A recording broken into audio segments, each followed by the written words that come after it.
Hello there, and welcome to Sleepy Science Night.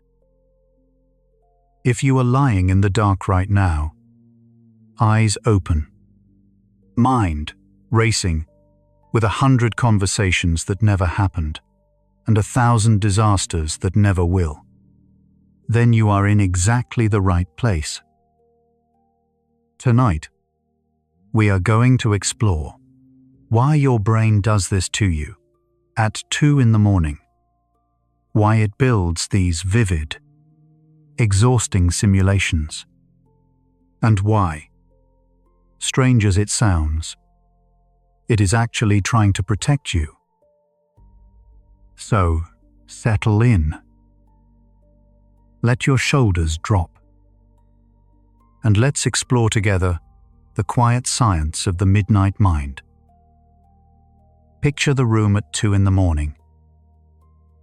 The house has settled into its heavy, nocturnal creaking, a slow exhalation of the wood and plaster after the long day.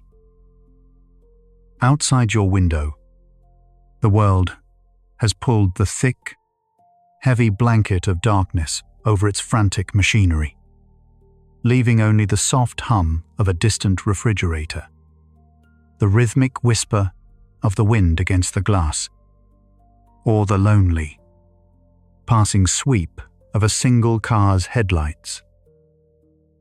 By all conventional logic, by every metric of the waking world, this is the precise time for your mind to power down, to fold its tired wings and succumb to rest. Yet, as you lie there perfectly still, staring up into the invisible ceiling, the quiet does not bring the peace you so desperately crave.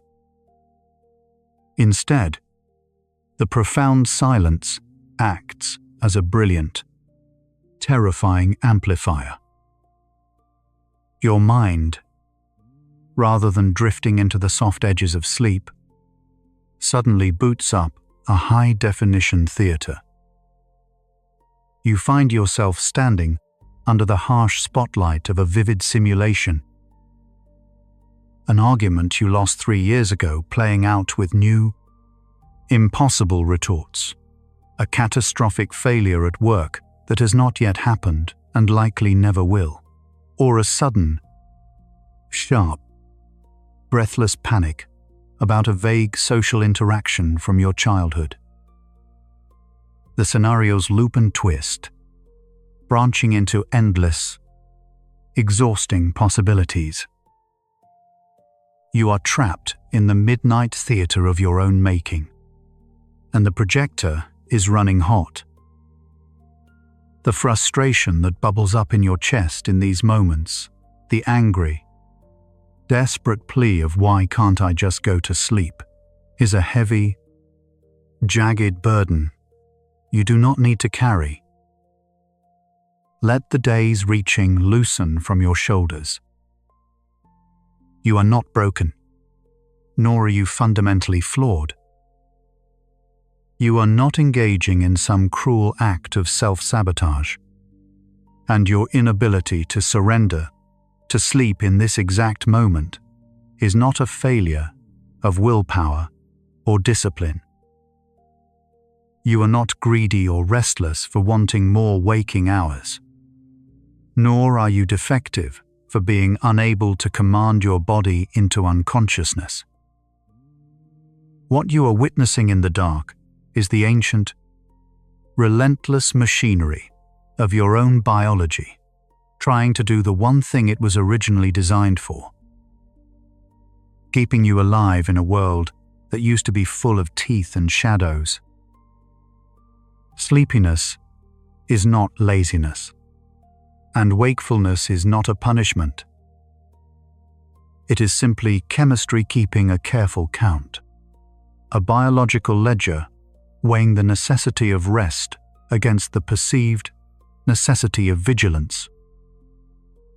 This might be the most important question anyone lying awake at 2 a.m. can ask.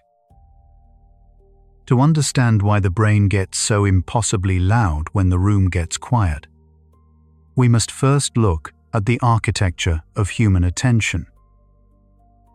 During the sunlit hours, the waking day is loud, demanding constant, unbroken attention to a barrage of immediate external tasks. You are answering emails, navigating the complex geometry of traffic, reading the subtle, shifting social cues of your colleagues, and managing the endless logistics of modern survival. This outward focus requires a specific, highly demanding network in your brain, the task-positive network, to be intensely active. It burns through glucose and energy to keep you firmly anchored in the present moment, navigating the physical world. But when the lights go out, when the emails stop and the room falls into shadows, those immediate external demands vanish. The task-positive network, exhausted from the day's labor, slowly powers down. But the brain does not simply shut off like a lamp. In the absence of external noise, a different, deeper, and far older system, one that is endlessly fascinating, awakens from its daytime slumber. Neuroscientists call this internal architecture the default mode network. It is often described as the brain's resting state, but in the deep hours of the night, the word rest feels like a cruel joke. This network is a powerful, sprawling engine of imagination, memory, and self-reflection. It is the brilliant architect of your daydreams, the quiet narrator of your life story, and the weaver of your identity. During the day, its voice is drowned out by the sheer volume of external reality. But when the room gets quiet, the default mode network takes center stage. Without the friction of the outside world to slow it down, its voice becomes the loudest, most resonant sound in the room. And because its primary evolutionary job is to process your past experiences and project your future survival, it immediately begins to sift through the vast, dusty archives of your memories. It looks for unresolved patterns, unanswered questions, and, most importantly, potential threats. It is a tireless, meticulous librarian working the night shift, desperately trying to organize the chaotic, unpredictable data of your life into a coherent, navigable map. But to understand why this nocturnal librarian seems so morbidly obsessed with the negative, the awkward encounters, the potential disasters, the heartbreaks, we must travel back through the long corridors of time to an era long before locked doors, alarm systems, and orthopedic mattresses. For the vast, overwhelming majority of human history, the night was a time of immense vulnerability and terror. When our ancient ancestors lay down to sleep under the vast, open sky or inside a fragile, makeshift shelter, the darkness concealed actual predators and unseen, lethal dangers. Survival in that unforgiving landscape required a vigilant protector, an internal watchman who never fully closed its eyes, even when the body was exhausted. This ancient watchman still lives deep within the temporal lobes of your modern brain, in an almond-shaped cluster of neurons known as the amygdala. This ancient structure is your brain's primary threat detection center, an ancient and fiercely loyal sentinel. During the day, the logical, reasoning parts of your brain, primarily the prefrontal cortex, can easily soothe the amygdala. The prefrontal cortex is the sophisticated, modern adult of the brain. It can look at an unanswered email or a slight frown from a boss and remind the amygdala that while this is unpleasant, it is not a physical threat to your life. But at 2 a.m, the biological landscape changes. The prefrontal cortex, which requires immense amounts of energy to run, begins to drift offline in preparation for sleep. Its grip on the steering wheel loosens, and as the logical brain steps back, the amygdala remains stubbornly, vigilantly awake. Without the calming, rational influence of daytime logic, the amygdala begins to scan the environment for danger. It reaches out into the darkness, listening, waiting. But in the quiet, temperature-controlled safety of your modern bedroom, there are no predators. There are no rustling leaves indicating a stalking leopard. The watchman, deprived of immediate, physical threats to process, does not simply stand down. It borrows the immense narrative power of the default mode network and begins to simulate potential social, emotional, and psychological dangers instead.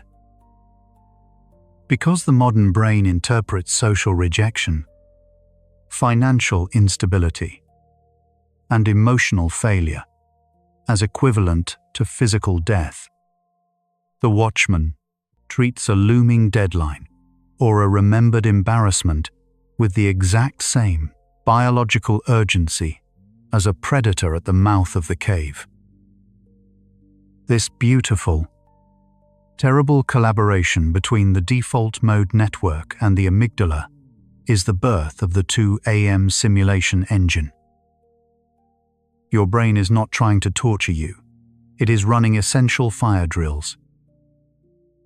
By vividly replaying that awkward conversation from 3 years ago, or by meticulously projecting a future failure, the watchman is attempting to prepare you for any possible outcome. It operates on the ancient belief that if it can anticipate every conceivable disaster, it can formulate a plan, and if it has a plan, it can keep you safe. The simulation engine is an act of desperate, biological love. The tragic irony of this process is that the body cannot easily distinguish between a vividly imagined scenario and a physical reality. As the simulation engine conjures the image of a public humiliation or a catastrophic loss, the body responds exactly as it was evolved to. A soft, invisible trickle of cortisol and adrenaline enters your bloodstream. Your heart rate elevates slightly, a subtle drumming in the cage of your chest. Your breathing becomes shallower, shifting from the deep, slow rhythm of rest to the quicker, alert cadence of anticipation. You are lying perfectly still in a soft bed, swathed in blankets, but on a chemical level, your body is preparing to sprint through a forest or fight for its life. This physical arousal then feeds back into the brain, creating a perfectly closed loop. The elevated heart rate and the presence of adrenaline confirm the amygdala's initial suspicion. There is indeed something to worry about, because the body is reacting. The watchman shouts to the librarian that the threat is real, and the librarian furiously pulls more files, generating more simulations to explain the physical panic. It is a self-sustaining cycle of protective anxiety, an ancient survival mechanism misfiring in the modern dark. Science is still learning to read this complex map of nocturnal arousal. But the picture forming in quiet laboratories suggests that these midnight simulations are a profound feature of our evolutionary design. They are the echoes of a time when falling asleep too deeply, or letting go of vigilance too completely, meant you might not wake up at all. Understanding this architecture is the first step in dismantling the terror of the 2 a.m. wakefulness. When you realize that the racing thoughts are not a sign of your own brokenness, but rather the heavy-handed protection of an ancient system, the nature of the night changes. You are not a victim of your own mind. You are simply caught in the crossfire of an overzealous bodyguard. This is the ordinary, unglamorous shape of real science. A promising hint, a biological truth, and then years of cautious, gentle application. We know that the brain responds to signals of safety just as powerfully, if not more so, than it responds to signals of threat. By changing the internal narrative, by recognizing the midnight simulations not as attacks to be fought, but as misguided attempts at protection to be soothed, you begin to alter the chemical environment of your own mind. You cannot force the body to let go of its vigilance by attacking it. The more desperately you fight the thoughts, the more you plead with your brain to just shut up, the more you signal to the watchman that there is an active conflict. Anger and frustration at your own wakefulness are loud, aggressive emotions. They dump more adrenaline into the system, further convincing the amygdala that the environment is hostile. Sleep is not a puzzle to be aggressively solved or a fortress to be conquered. To invite sleep back into the room, you must begin to tell the watchman, in a language it understands, that its shift is over. Imagine your anxiety, your racing mind, not as a monster hiding under the bed, but as an exhausted, hypervigilant guard dog. It loves you fiercely and wants nothing more than to ensure you survive until the morning light. When it barks frantically at shadows in the corner of the room, scolding it or yelling at it only makes it more frantic and confused. It needs the physical reassurance that the doors are locked, the fire is warm, and the house is secure. When your mind pulls you down the dark corridor of a vivid simulation, into the memory of a past mistake or the terror of a future unknown, you can choose to step back. You can observe the machinery at work without becoming caught in the gears. You can whisper a quiet, internal thank you to the amygdala for its vigilance. You can acknowledge the immense, exhausting effort your biology is making on your behalf. I see you working. You might tell your mind, I know you are trying to keep us safe. but we are safe now. This profound shift in perspective from a helpless victim of your own thoughts to a compassionate, grounded observer is deeply, chemically calming to the nervous system. It acts as a bridge, engaging the parasympathetic nervous system, the quiet, powerful counterpart to the fight-or-flight response. The parasympathetic system is the body's internal, ancient lullaby. When activated by slow, deliberate breathing and thoughts of safety, it begins to release acetylcholine, a neurotransmitter that acts as a brake on the racing heart. It lowers the blood pressure, eases the tension in the jaw and the shoulders, and slowly coaxes the watchman to lay down its weapons. This gentle cooling is one of the profound signals that help sleep arrive. It is part of a full-body chorus. 1. Your body knows by heart, even if it has temporarily forgotten the tune. There is a profound, aching loneliness that often accompanies these midnight hours. When you are caught in the simulation engine and the house is silent, it feels as though you are the only person awake in a vast, sleeping world.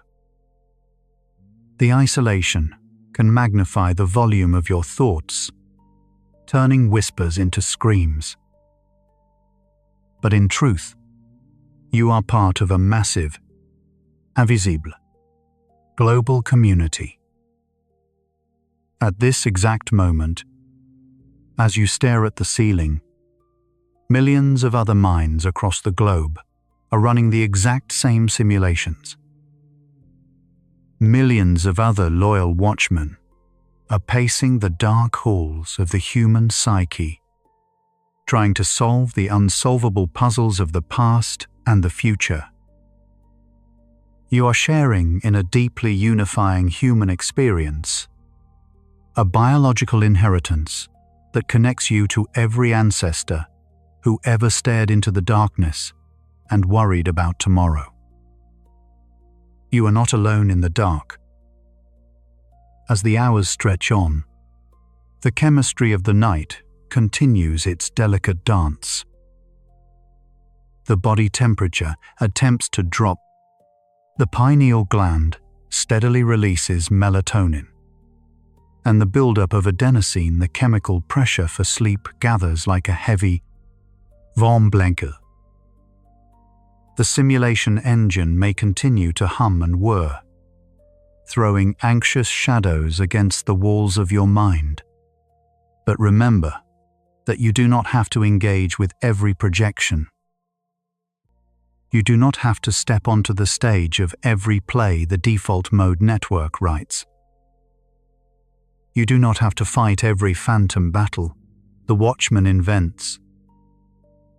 You can simply lie in the dark and watch the projections play out, recognizing them for what they are. Made of nothing but memory, chemical smoke, and biological love. The house continues its subtle, settling breath. You are completely safe here. In this exact moment, the door is securely locked. The night is a long, protective embrace, and there is absolutely nowhere else you need to be. The problems of tomorrow, the emails, the conversations, the tasks, they will still be there when the sun rises, and they will be infinitely better faced with a rested mind. But for now, in this sacred, quiet space, you do not need to solve them. You do not need to figure out how to stop the thoughts, and you do not need to force sleep to come. You only need to breathe, feeling the cool air enter and the warm air leave, and allow the body its clumsy, well-intentioned process. Let the simulations run if they must. They will eventually run out of fuel. Let the watchman patrol the perimeter. He will eventually grow tired. You can rest your awareness gently beneath the noise, dropping an anchor into the quiet, steady, rhythmic, rising and falling of your own chest. Science is still learning to read the deepest parts of this map, but your body knows the way home. The descent into sleep is rarely a straight, uninterrupted line. It is a winding, spiraling path through the rich, complicated landscape of the mind.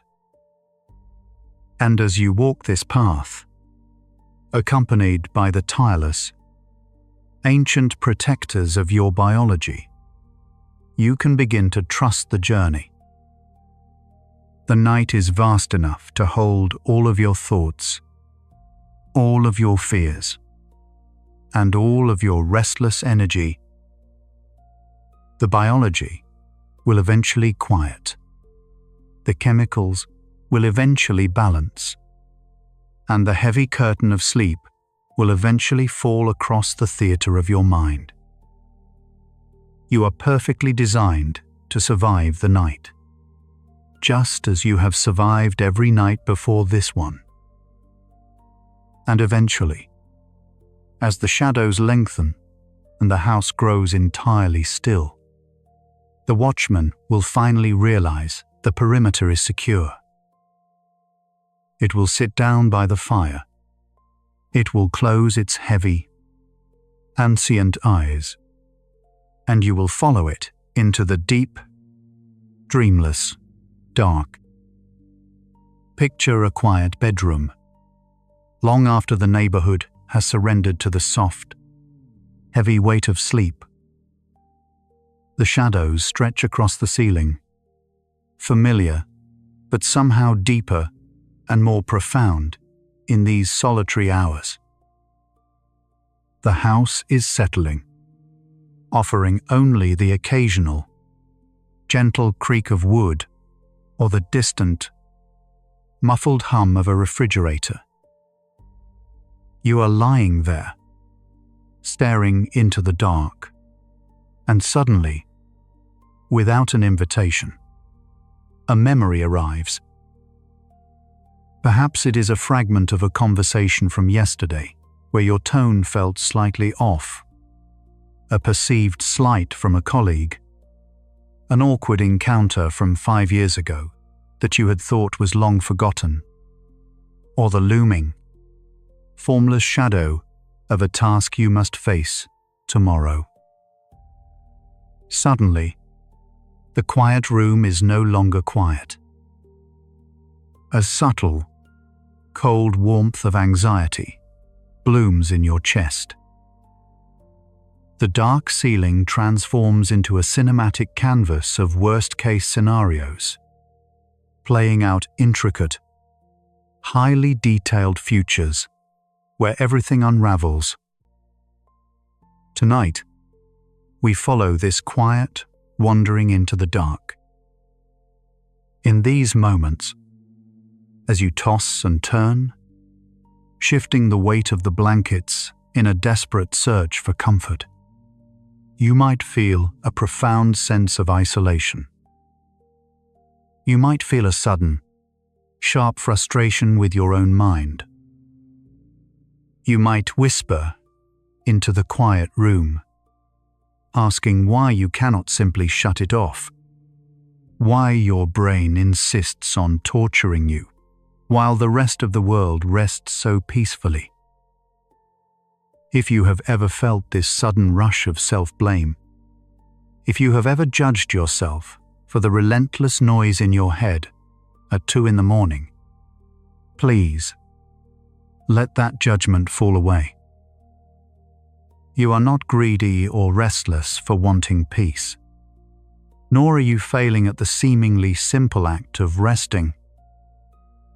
You are carrying an ancient, exquisitely complex organ that is doing exactly what it was designed to do over millions of years of evolution. The spinning of your mind is not a flaw in your character.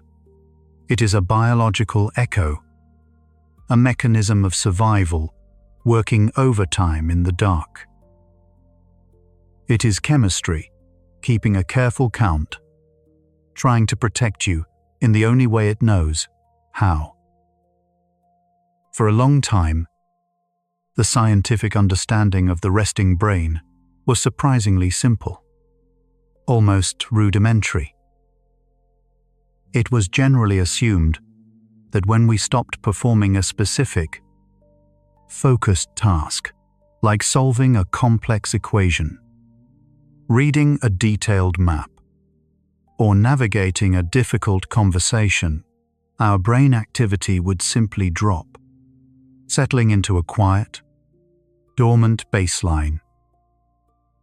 An engine at idle burns less fuel. A computer in sleep mode powers down its processors to conserve energy. But the human brain is not a machine, and it is certainly not simple.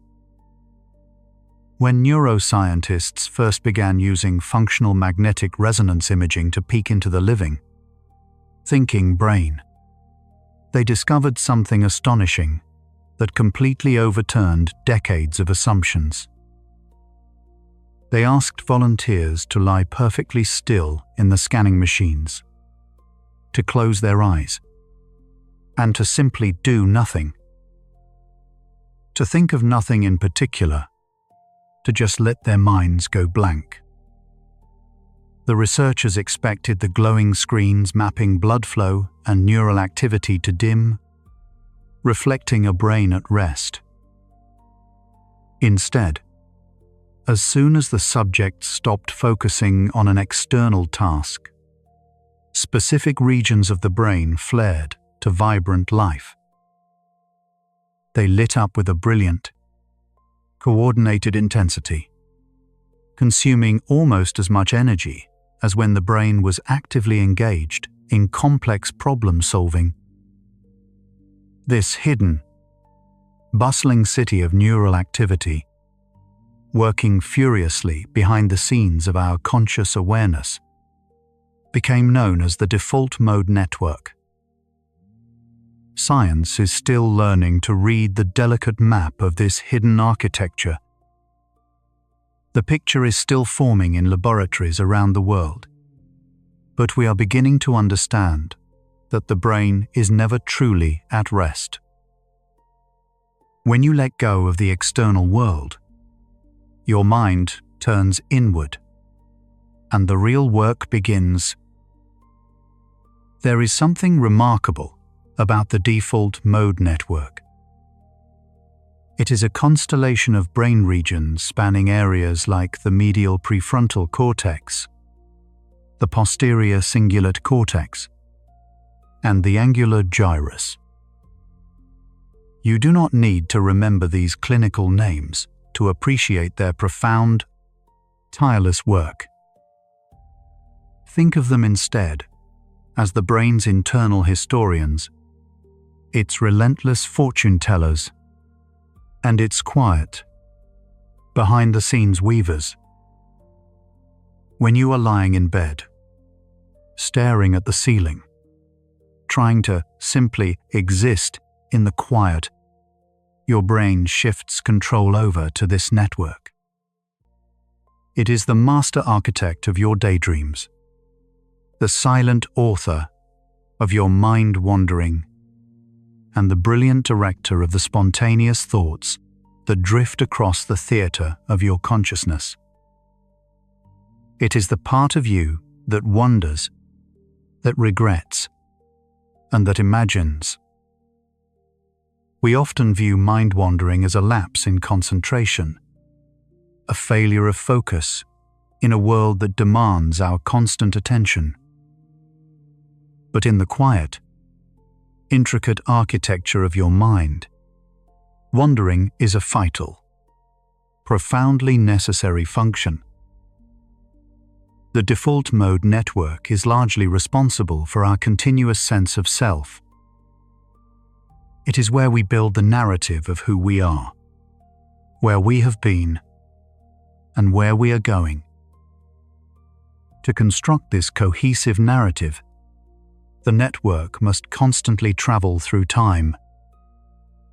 It reaches back into the past, pulling up fragments of what has happened, and it projects forward into the future, simulating what might happen next.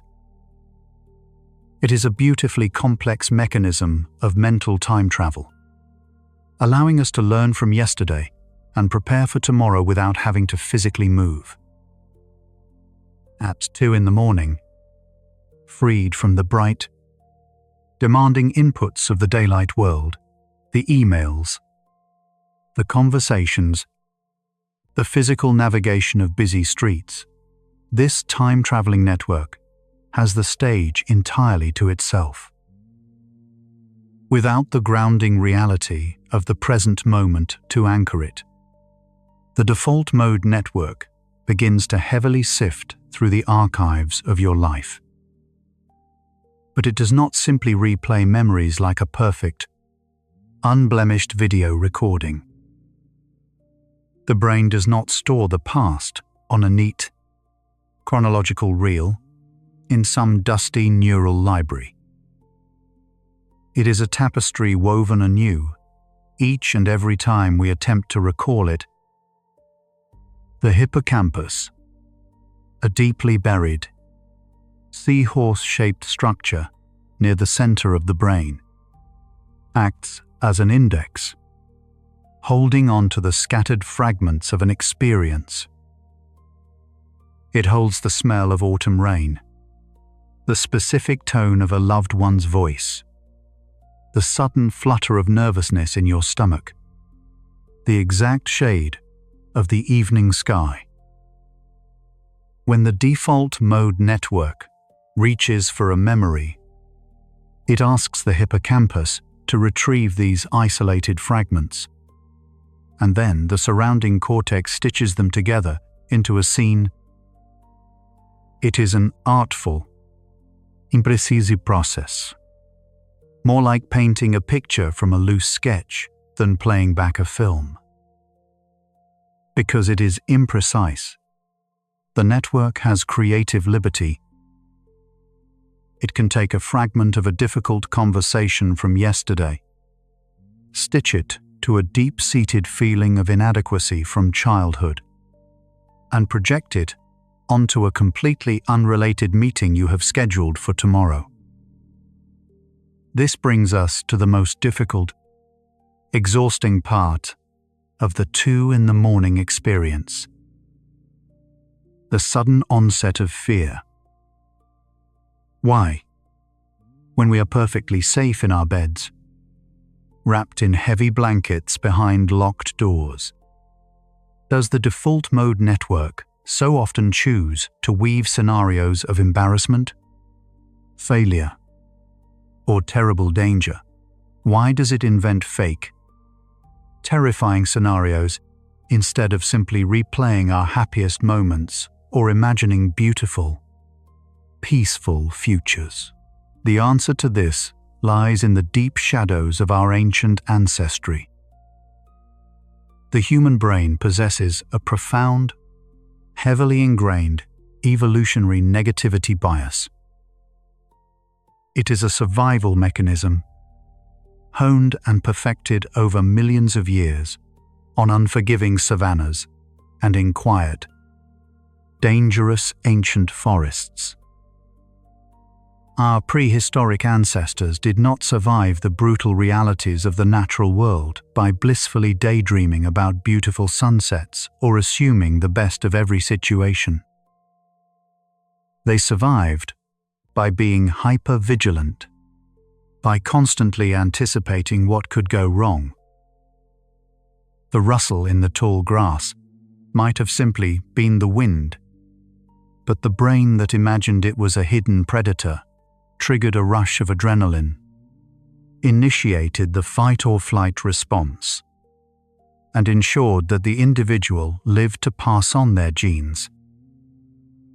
We are the descendants of those cautious, anxious, deeply imaginative survivors. Your brain is intricately wired to prioritize potential threats over potential joys, because missing a threat was historically fatal, while missing a joy was merely a lost opportunity. Therefore, the default mode network is not trying to torture you when it keeps you awake with terrifying visions. It is, in its own primitive way, trying to intensely prepare you. It is a deeply caring, though sometimes wildly misguided, guardian. By simulating the worst-case scenarios, the failed presentation, the rejected affection, the sudden accident, it is running a complex biological drill. It is asking, over and over, what if this happens? What is our escape plan? It is throwing every possible danger at the wall to see if you have the resources to handle it.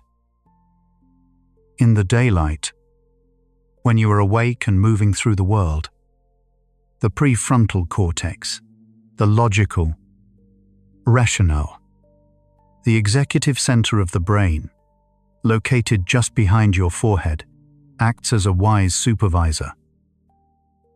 It can look at the default mode network's wild simulations and calmly intervene. It can say, that is highly unlikely. We have a solid plan, and that outcome is not based in reality. But at 2 in the morning, the prefrontal cortex is profoundly exhausted. It is deeply fatigued from an entire day of decision-making, emotional regulation, and constant focus. It begins to sink into the early, restorative stages of sleep, gently taking itself offline. This leaves the default mode network completely unchecked and unsupervised. Without the logical supervisor to gently correct its course, the default mode network is free to follow every dark, tangled thread to its absolute, most catastrophic end. A minor typo in an email sent before logging off becomes a vivid scenario where you lose your job and your reputation. A brief, perhaps entirely imagined, hesitation from a friend becomes a complex narrative of total social abandonment and lifelong isolation. The brain takes the fragmented memories of past mistakes and uses them as the raw, emotional material to build terrifying, vivid futures that feel entirely real. And they feel incredibly real because, to the brain, the simulated experience utilizes many of the exact same neural pathways as a lived physical experience. When the default mode network vividly imagines a threatening scenario, the amygdala, the brain's ancient alarm bell, cannot easily tell the difference between a real, physical threat in the room and a highly detailed, imagined threat in the mind. It signals the adrenal glands to release stress hormones. Your heart beats faster. Your breathing becomes shallow and quick. Your muscles tense in preparation for a physical struggle that will never come. The body responds to the mind's fictional stories as if they were unfolding right there on the mattress. This is the heavy, suffocating weight of the late-night fake scenario. It is a phantom, a ghost made of scattered memories, and evolutionary caution, but the physiological response, the racing pulse, the cold sweat, is undeniably, painfully real. Understanding this biological reality is the very first step toward finding peace in the dark. It is the beginning of reclaiming the sanctuary of the night. When the terrifying scenario begins to play, when the anxiety blooms, try to step back and see the machinery at work. It is not a premonition of the future. It is not an absolute truth about your character or your destiny. It is simply the default mode network, a tireless, ancient storyteller, working the night shift without its logical supervisor. It is an echo of survival, playing out in a room where survival is already secured. You cannot forcefully shut off the default mode network by being angry at it.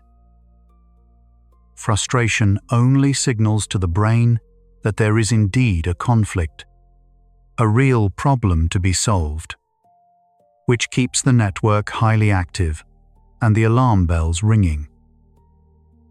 The body interprets your anger at yourself as further evidence that a threat is present.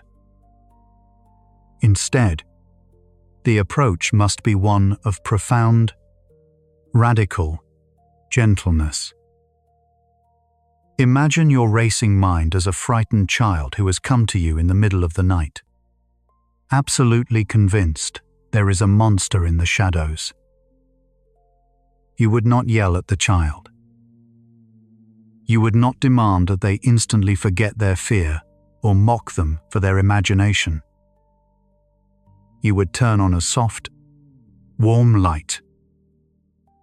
You would speak in a low, soothing, rhythmic voice until their breathing matched yours. You must offer this exact same radical empathy to your own mind.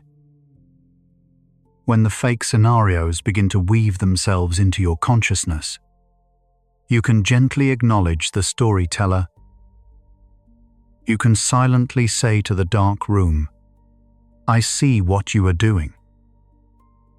I see the story you are telling. You are trying to protect me, and I appreciate the effort. Thank you, but we are safe right now."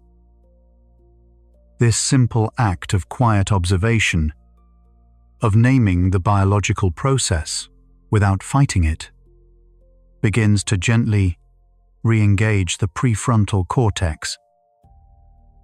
It brings a tiny sliver of the logical supervisor back online, not to fiercely battle the stories, but to hold them lightly, to recognize them as mere electrical impulses passing through the dark.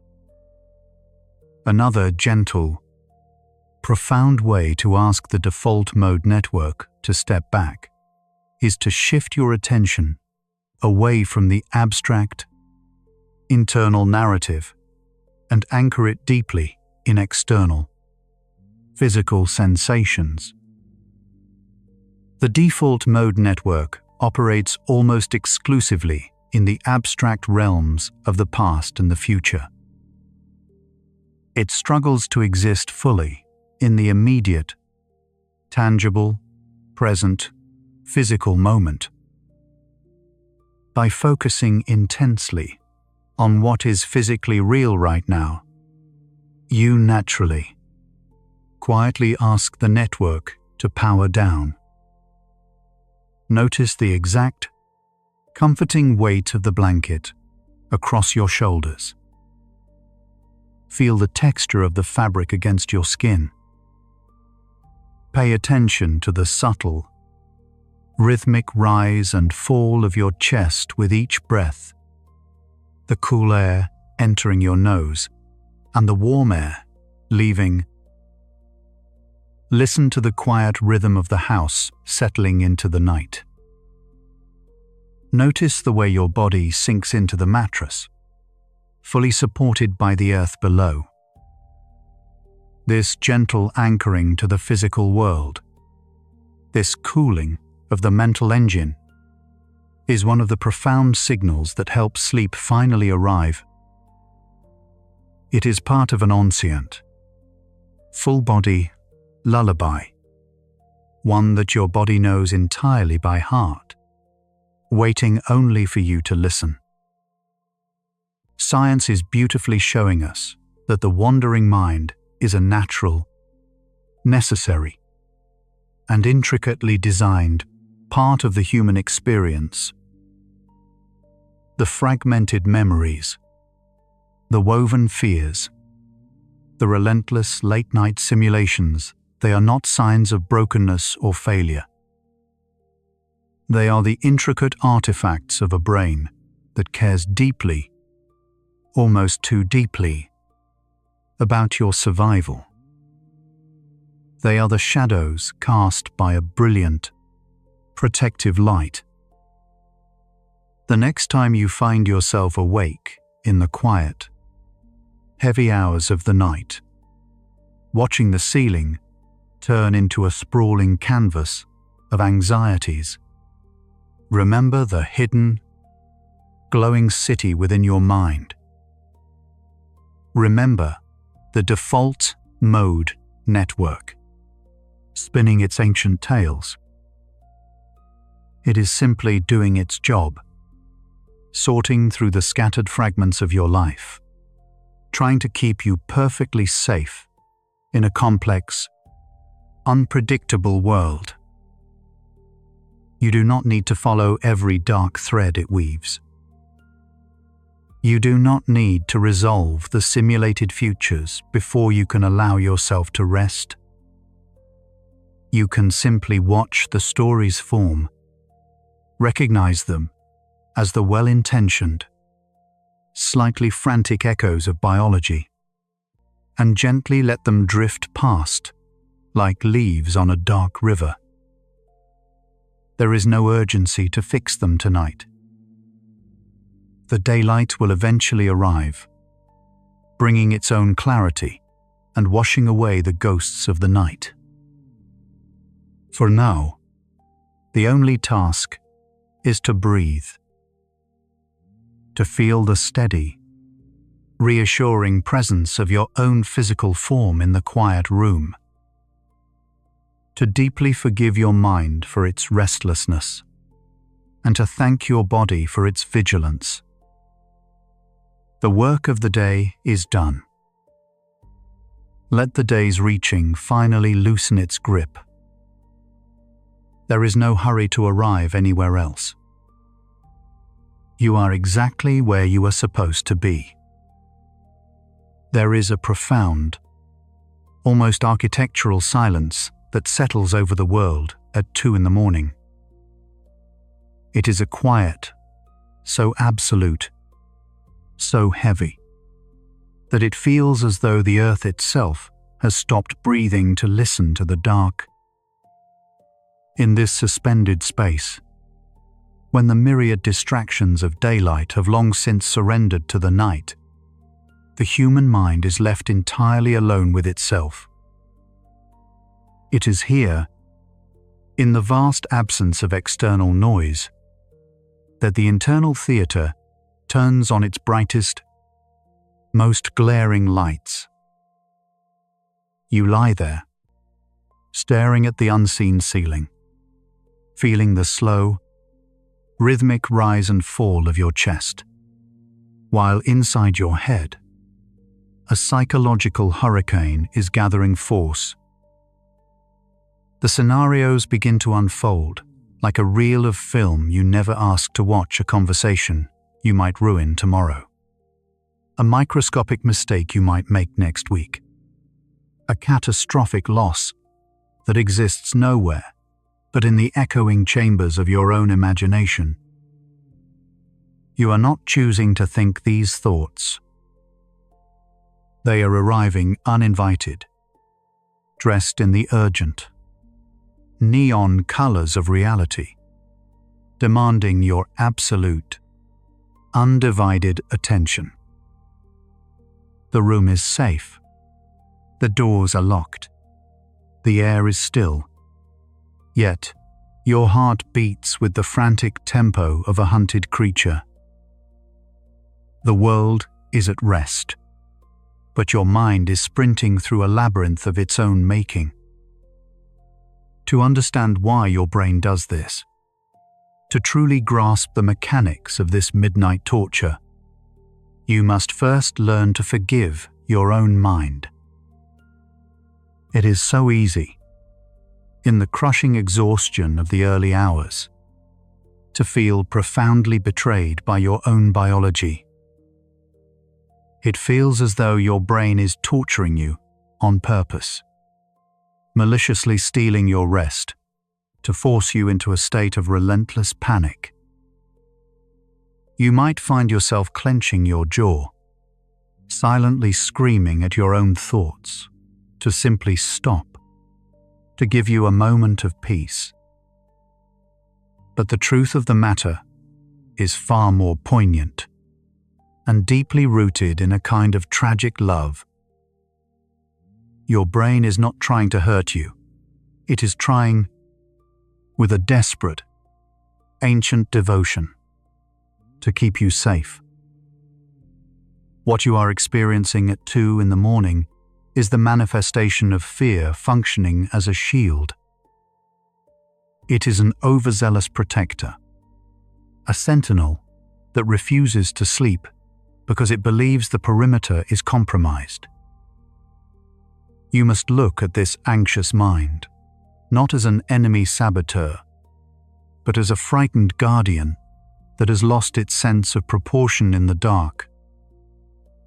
The human brain, for all its modern sophistication and artistic capacity, is fundamentally an extraordinary prediction machine.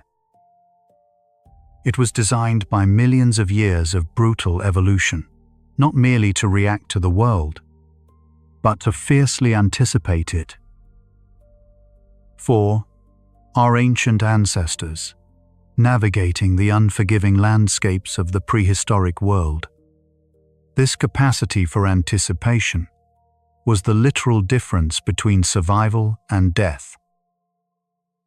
The early human, who sat by the fading embers of the fire and vividly imagined the rustle in the tall grass as a stalking predator, lived to see the morning sun. The one who comfortably assumed it was merely the wind, who slept soundly without a care, did not pass on their genes. We are the direct descendants of the anxious, the heirs of the hypervigilant, the biological legacy of survivors who expected the absolute worst. This evolutionary inheritance is written into the very architecture of our nervous systems. We are permanently wired to scan the horizon for danger. And when there is no physical horizon to scan in the pitch black of your bedroom, the brain scans the abstract horizon of time. It peers into the future, searching for the shadows of things that could hurt you. When you lie awake intensely imagining terrible outcomes, your brain is engaging in a primitive, desperate form of preparation. It believes, on a deep, almost cellular level, that if it can perfectly visualize the impending disaster, it can figure out exactly how to survive it. This is the tragic illusion of the psychological shield. Your mind convinces you that worrying is a productive endeavor, a necessary labor that must be performed to ensure your continued existence.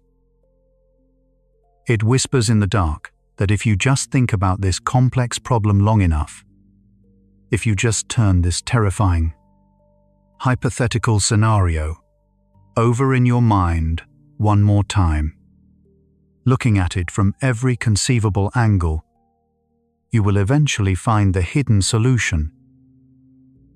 It promises that if you rehearse the catastrophe, you will discover the escape hatch, the magic sequence of words or actions that will make everything okay. It feels like forging armor in the fires of your own anxiety. It feels as though, by suffering through the possibility of the pain now, you are somehow inoculating yourself against the actual pain later.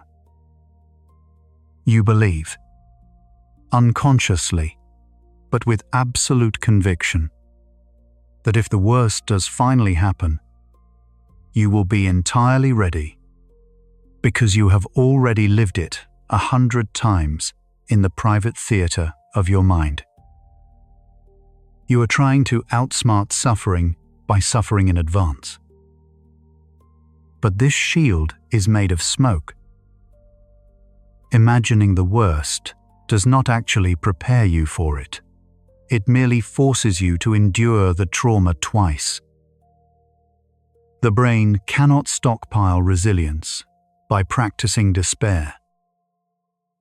Instead of building a fortress against future pain, you are simply dragging the hypothetical misery of tomorrow into the sanctuary of tonight. The shield is incredibly heavy, and the act of holding it up drains the very energy you will actually need to face the realities of the waking world. The biological mechanics behind this false security are fascinatingly flawed.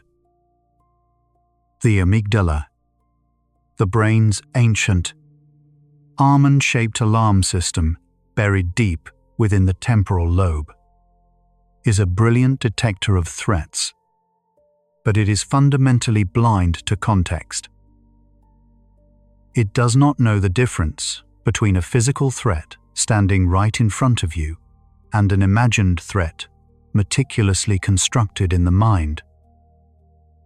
When you vividly picture a scenario where you are publicly humiliated, abruptly fired from your job, completely abandoned by someone you love, or physically injured, your amygdala rings the exact same biochemical alarm bells as if the terrifying event were unfolding in objective reality. It immediately floods your bloodstream with cortisol and adrenaline, the potent hormones of action, defense, and flight. The physiological consequences of this chemical flood are immediate and visceral. Your heart rate elevates slightly, thumping against your ribs in the quiet room. Your breathing becomes shallow and rapid, pulling in oxygen for muscles that are going nowhere. Your body tenses as blood is strategically pulled away from your digestive organs and pushed into your limbs, preparing you to run or fight. You are lying perfectly still in a soft, warm bed, enveloped in blankets, entirely safe from the elements. But physiologically, your body is preparing for a brutal, physical war that will never actually happen. The chemistry of your blood is shouting that you are in mortal peril, while the reality of your bedroom is quietly whispering that you are safe. This extreme cognitive and physical dissonance is what makes the 2 a.m. panic so uniquely exhausting. You are burning the fuel of survival while remaining completely stationary. The architecture of this late-night anxiety is heavily dependent upon a specialized network in the brain known as the default mode network. This vast, interconnected web of neural pathways becomes highly active when we are awake, but not focused on a specific task in the outside world when we are daydreaming, recalling distant memories, or envisioning the distant future. It is the seat of our human imagination, the wellspring of our greatest creative leaps, our deepest empathetic connections, and our sense of self. During the day, it is the canvas upon which we paint our hopes. But in the middle of the night, a profound and dangerous neurochemical shift occurs. Without the constant stream of external sensory information to process, the default mode network turns entirely inward, building expansive, deeply immersive worlds out of pure thought. Crucially, at 2 a.m, the prefrontal cortex, the logical, rationnel, regulating part of the brain that sits just behind your forehead, is deeply fatigued. It is running on incredibly low power, having spent the entire day making thousands of decisions, regulating emotional impulses, and navigating the complex social reality of your life.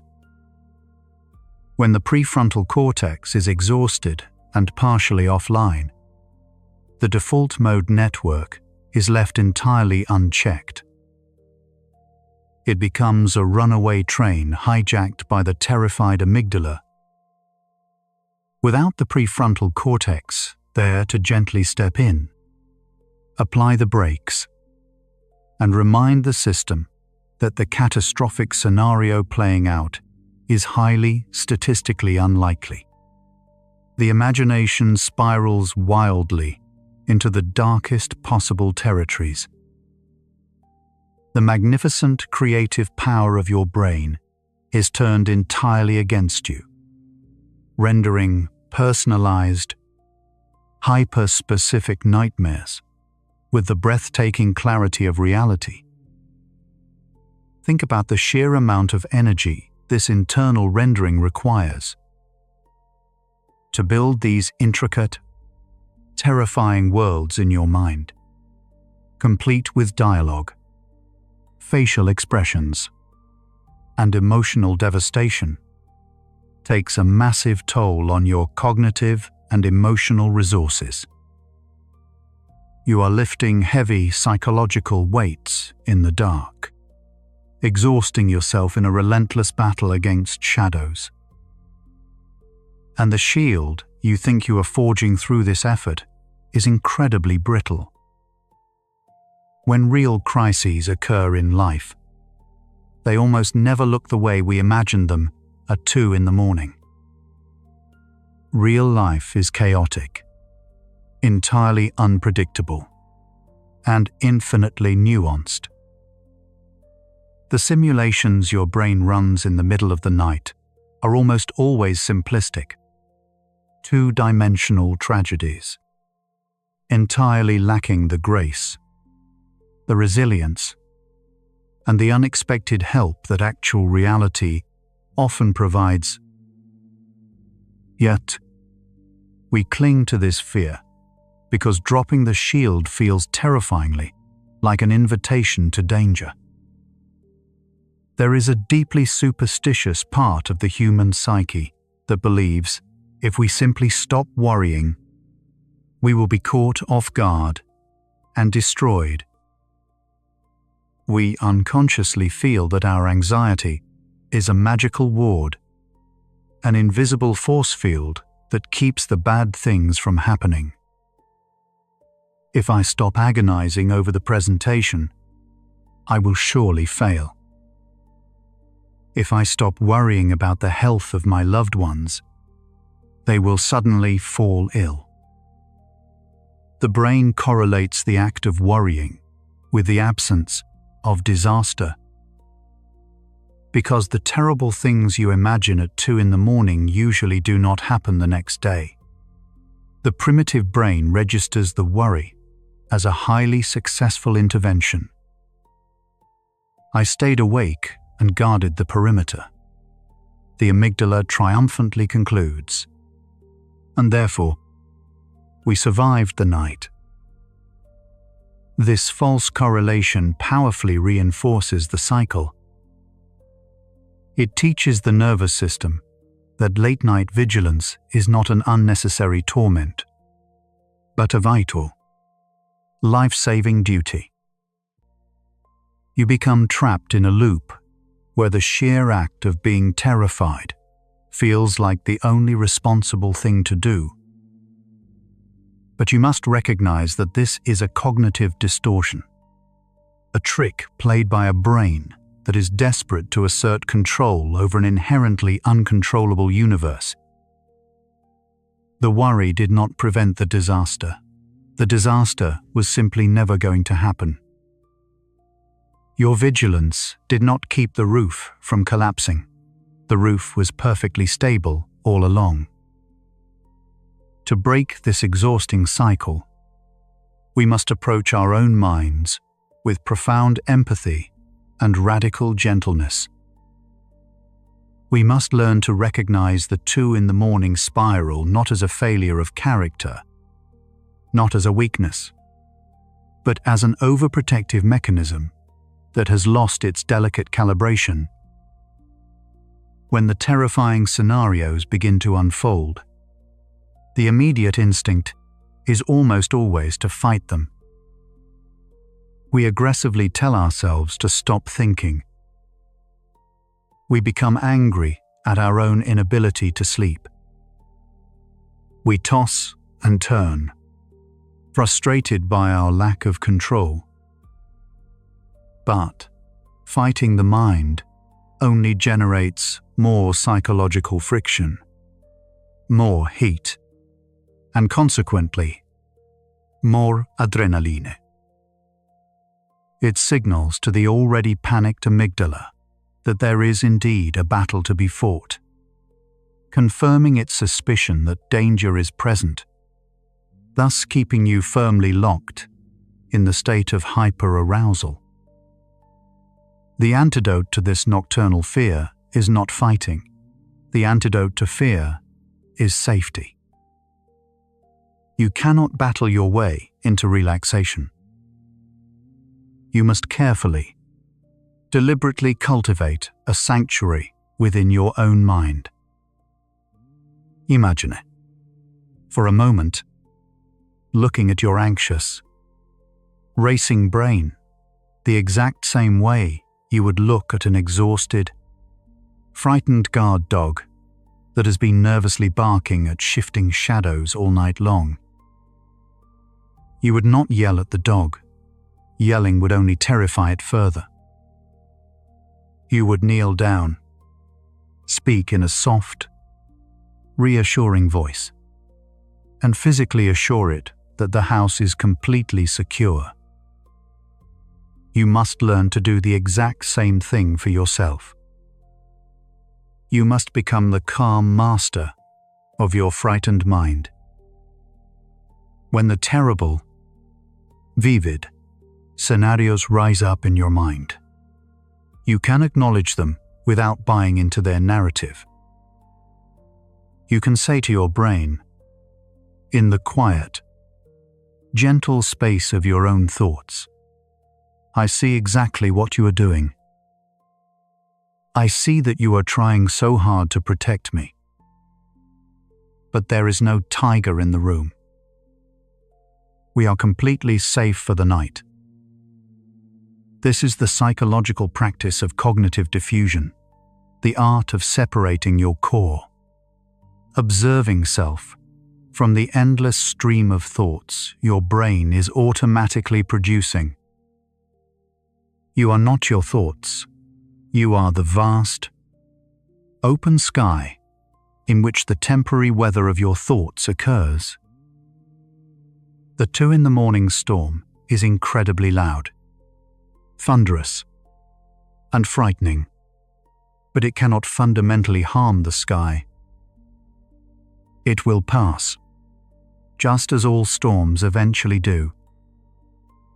The profound physiological shift required to finally drop the shield begins with the body, because the mind and body are irrevocably locked in a continuous, bidirectional feedback loop. You can cleverly use your physical body to send powerful signals of safety back up to your panicked brain. Deep, slow, intentional breathing, particularly breathing, where the exhales are significantly longer than the inhales, directly stimulates the vagus nerve. This wandering nerve is the biological brake pedal for the human nervous system. When it is activated through slow exhalation, it firmly tells the heart to slow its frantic beating. It instructs the tight muscles to finally relax, and it commands the adrenal glands to immediately stop pumping stress hormones into your circulating blood. As the physical body begins to settle into the mattress, the prefrontal cortex slowly begins to regain its footing. As the chemical flood of panic subsides, logic and gentle perspective come back online. You begin to realize, with a sense of profound relief, that the terrifying scenarios playing out in your head are nothing more than ghosts. They are phantoms made entirely of memory and imagination, possessing no actual substance. They begin to dissolve in the soft, steady light of conscious awareness. You realize that you do not have to solve tomorrow's hypothetical problems with today's exhausted mind. You are allowed to lay down the burden of anticipation. It takes an immense amount of quiet courage to actually put down the shield. It feels terrifying to willfully surrender the illusion of control, to deeply accept that the future is fundamentally, irrevocably uncertain, and that absolutely no amount of late-night agonizing can ever secure it. We want so desperately to believe that our minds can map out every danger and protect us from all harm. But in that brave surrender lies the only true psychological sanctuary. When you finally stop trying to wrestle the unpredictable future into submission, you effortlessly reclaim the power of the present moment. You realize that true preparation for life's inevitable challenges does not come from exhausting yourself with catastrophic rehearsals in the dark. True preparation comes from a deep, abiding resilience. You do not need to fight tomorrow's battles with today's rapidly fading energy. The version of you that will face tomorrow's challenges will be awake, capable, and standing in the light of day. That future version of you does not need the exhausted 2 a.m. version of you to solve their problems in advance.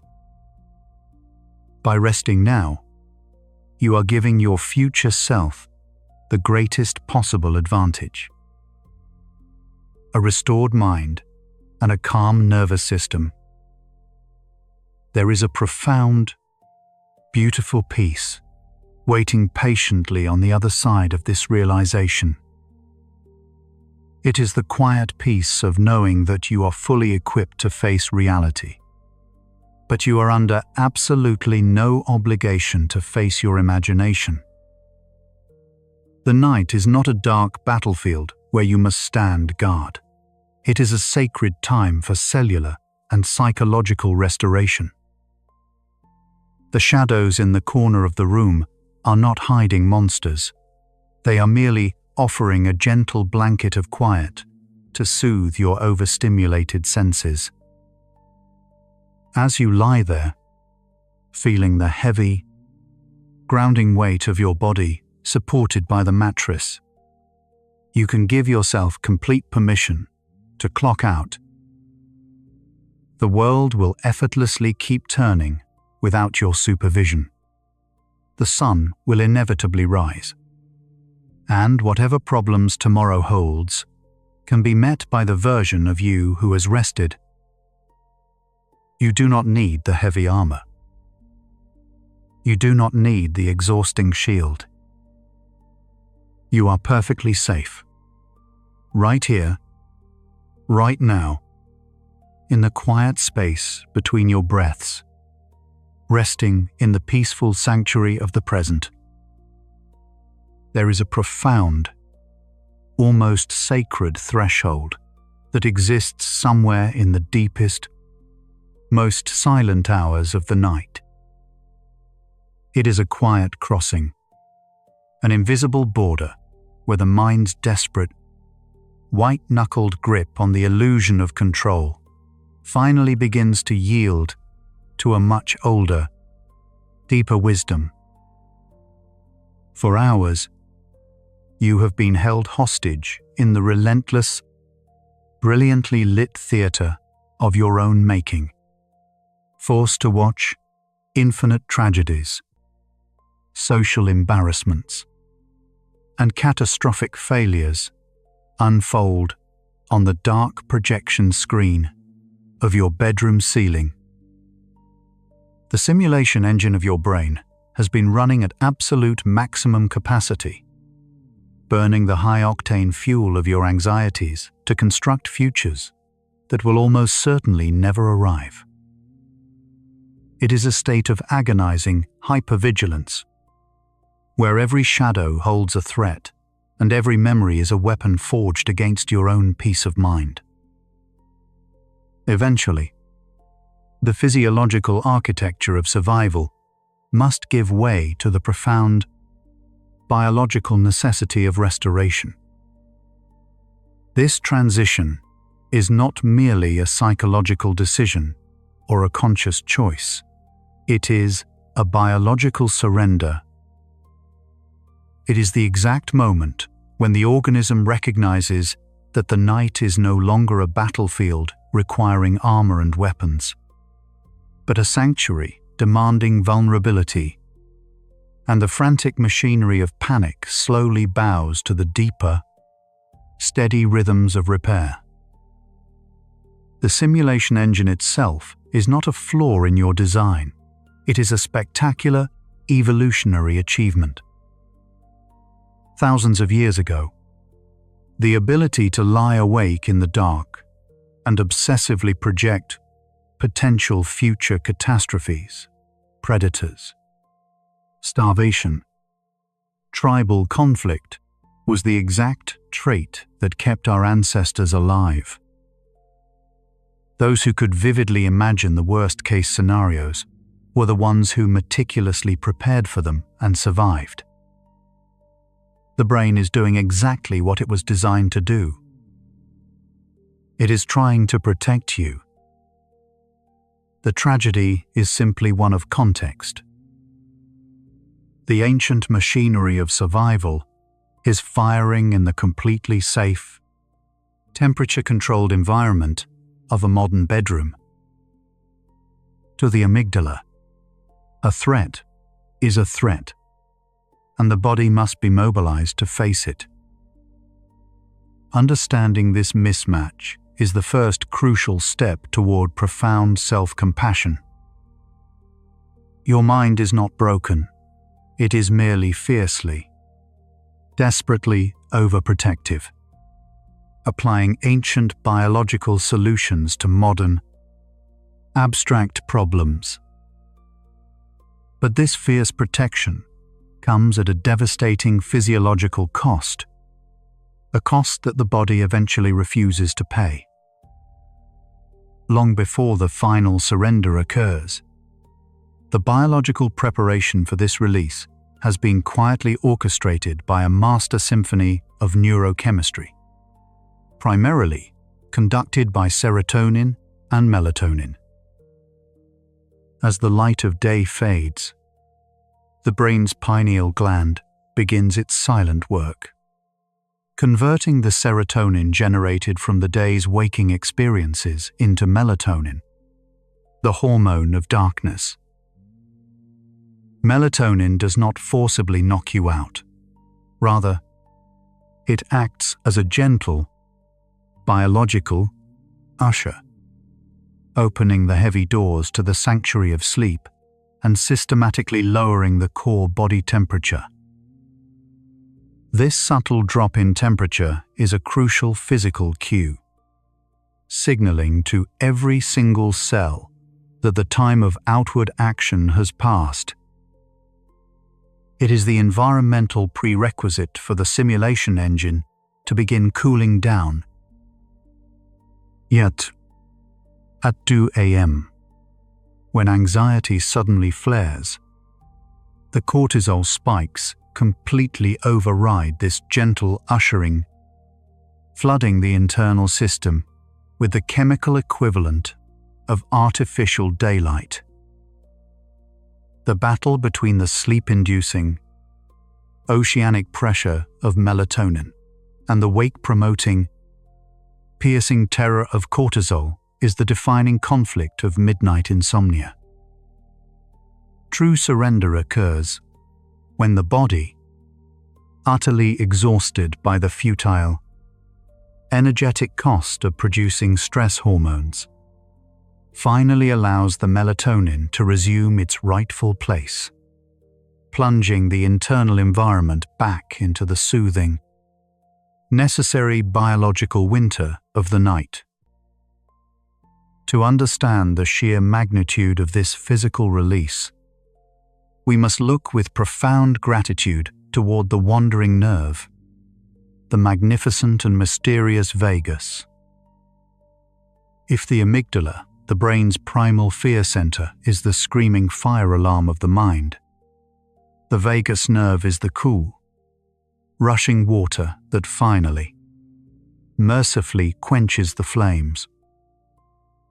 Winding its complex, branching path from the base of the brainstem down through the neck, weaving around the heart, the lungs, and cascading into the deepest organs of the abdomen.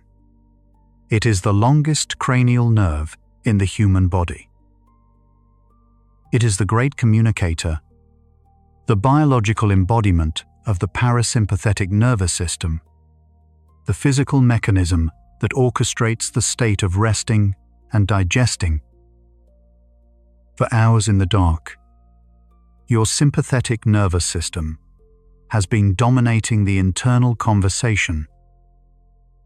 It has been aggressively pumping adrenaline through your veins, convincing your heart to beat a frantic, uneven rhythm against your ribs, preparing your muscles to fight or flee from phantoms that only exist in your imagination. Throughout this invisible, exhausting war, the vagus nerve has been sitting quietly, waiting. When that delicate opening finally occurs, the vagus nerve begins its gentle, systemic deceleration of your entire being. It whispers directly to the sinoatrial node of the heart, releasing acetylcholine, a powerful neurotransmitter that acts as a biological brake pedal. The frantic, erratic palpitations that have been keeping you awake begin to smooth out into a steady, resonant, and deeply comforting drumbeat. The breathing, which had been shallow, jagged, and trapped high in the completely tense muscles of the upper chest, finally deepens. The diaphragm drops, drawing air down into the lowest, forgotten lobes of the lungs. This physical act of deep, involuntary sighing, the sudden, beautiful release of trapped breath, is often the very first outward sign of the vagus nerve taking the reins. It is the physical body signaling to the hyperactive brain that the invisible tigers have finally left the room. The simulation engine, which absolutely relies on the continuous, chaotic feedback loop of physical tension and an accelerated heart rate, to validate its terrifying, catastrophic narratives, suddenly finds itself starved of its primary, life-giving fuel. The body is no longer corroborating the mind's panicked story. As the vagus nerve anchors the physical vessel in a profound state of safety, the complex chemical soup of the brain begins another stunning, restorative transformation.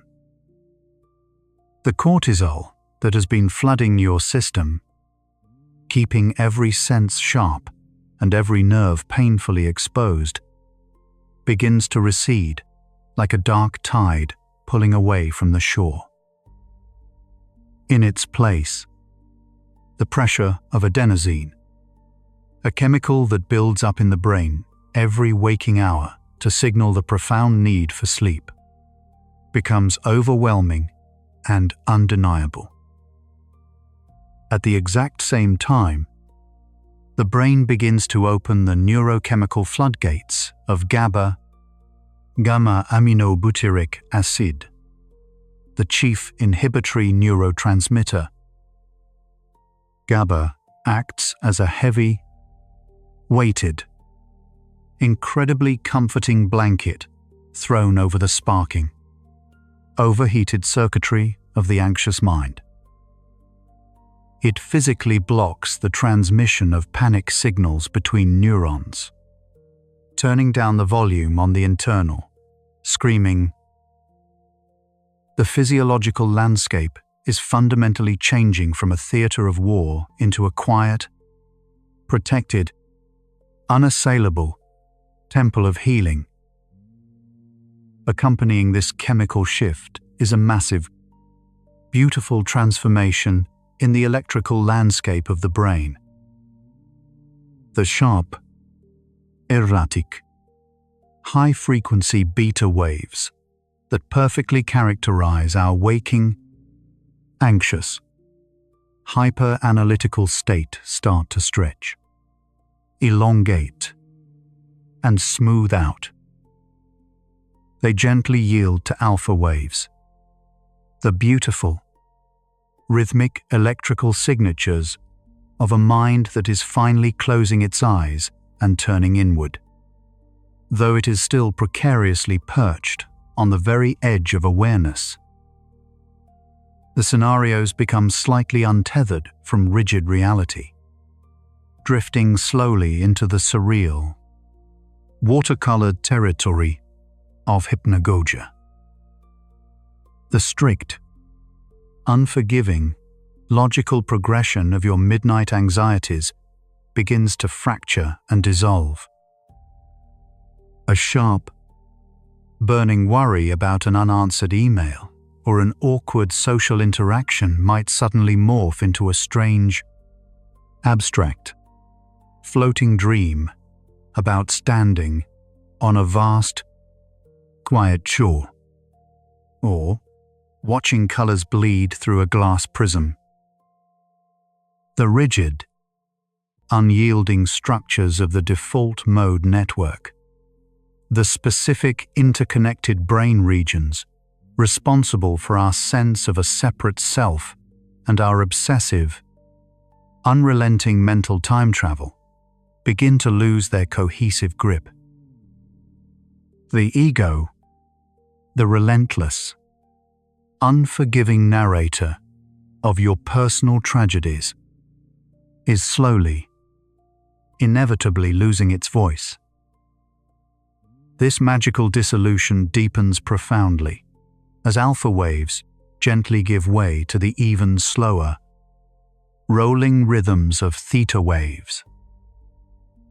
You have now entered the true liminal space, the twilight zone that exists perfectly balanced between conscious wakefulness and deep, restorative sleep. In this beautiful, suspended state, the brain is no longer actively constructing reality. It is beginning the process of gently unspooling it. The intense emotional charge of the simulated scenarios is continuously drained away, siphoned off by the slowing frequencies. You are no longer the trapped protagonist in a desperate, unwinnable struggle. You are rapidly becoming a passive, peaceful observer, simply watching the fragmented remnants of your own thoughts drift past like autumn leaves floating on the surface of a dark, slow-moving river.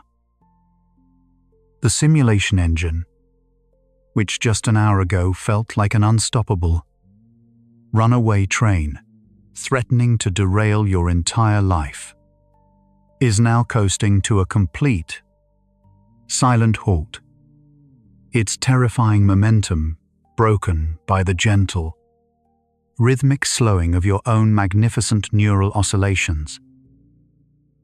As the brain waves slow into this mesmerizing theta state, an equally miraculous transformation occurs within the musculature of the physical body. Throughout the anxious hours, you have likely been entirely unaware of the invisible physical armor you have been wearing. Your jaw has been locked tight, your shoulders drawn up toward your ears in a protective crouch, your abdominal muscles braced hard for an invisible impact. This physical rigidity is the body's literal, somatic interpretation of the mind's panicked scenarios. But as the biological surrender deepens, the brainstem sends a profound, cascading signal down the spinal cord, inducing a state of gentle muscle atonia. This is the literal melting of the armor. The chronic tension held in the fascia and the micro-contractions of the skeletal muscles begin to dissolve completely. This physical softening is not merely a byproduct of sleep.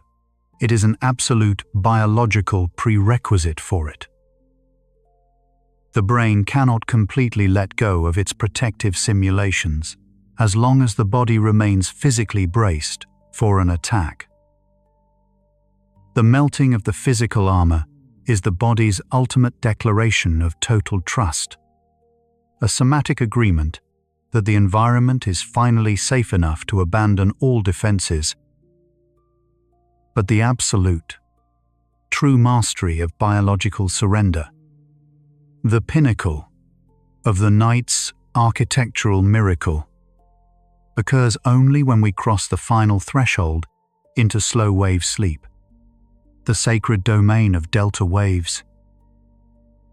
Here, down in the deepest, most mysterious and unmapped valleys of the night, the simulation engine is not just paused, it is entirely, utterly dismantled. Delta waves are massive, slow-rolling electrical swells that sweep across the entire cortex in majestic, synchronized harmony, rising and falling like the deep, oceanic currents of the darkest seas.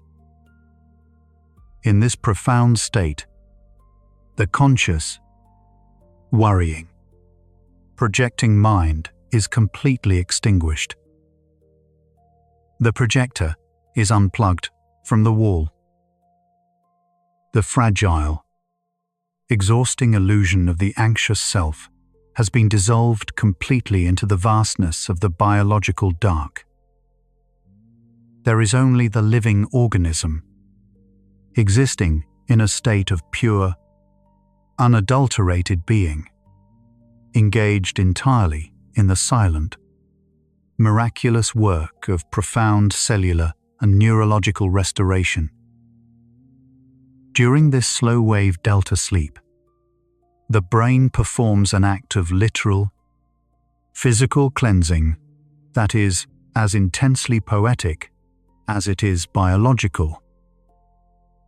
For decades, scientists wondered why humans, and indeed all animals, needed to fall into such a dangerous, vulnerable, unconscious state for so many hours every single day? The breathtaking answer, in large part, lies in the discovery of the glymphatic system.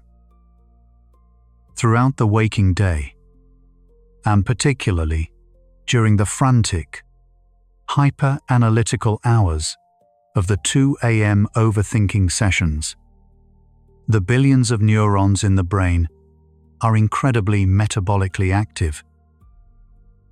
They are constantly firing, communicating, and burning vast amounts of energy, and in doing so, they produce massive amounts of metabolic waste products.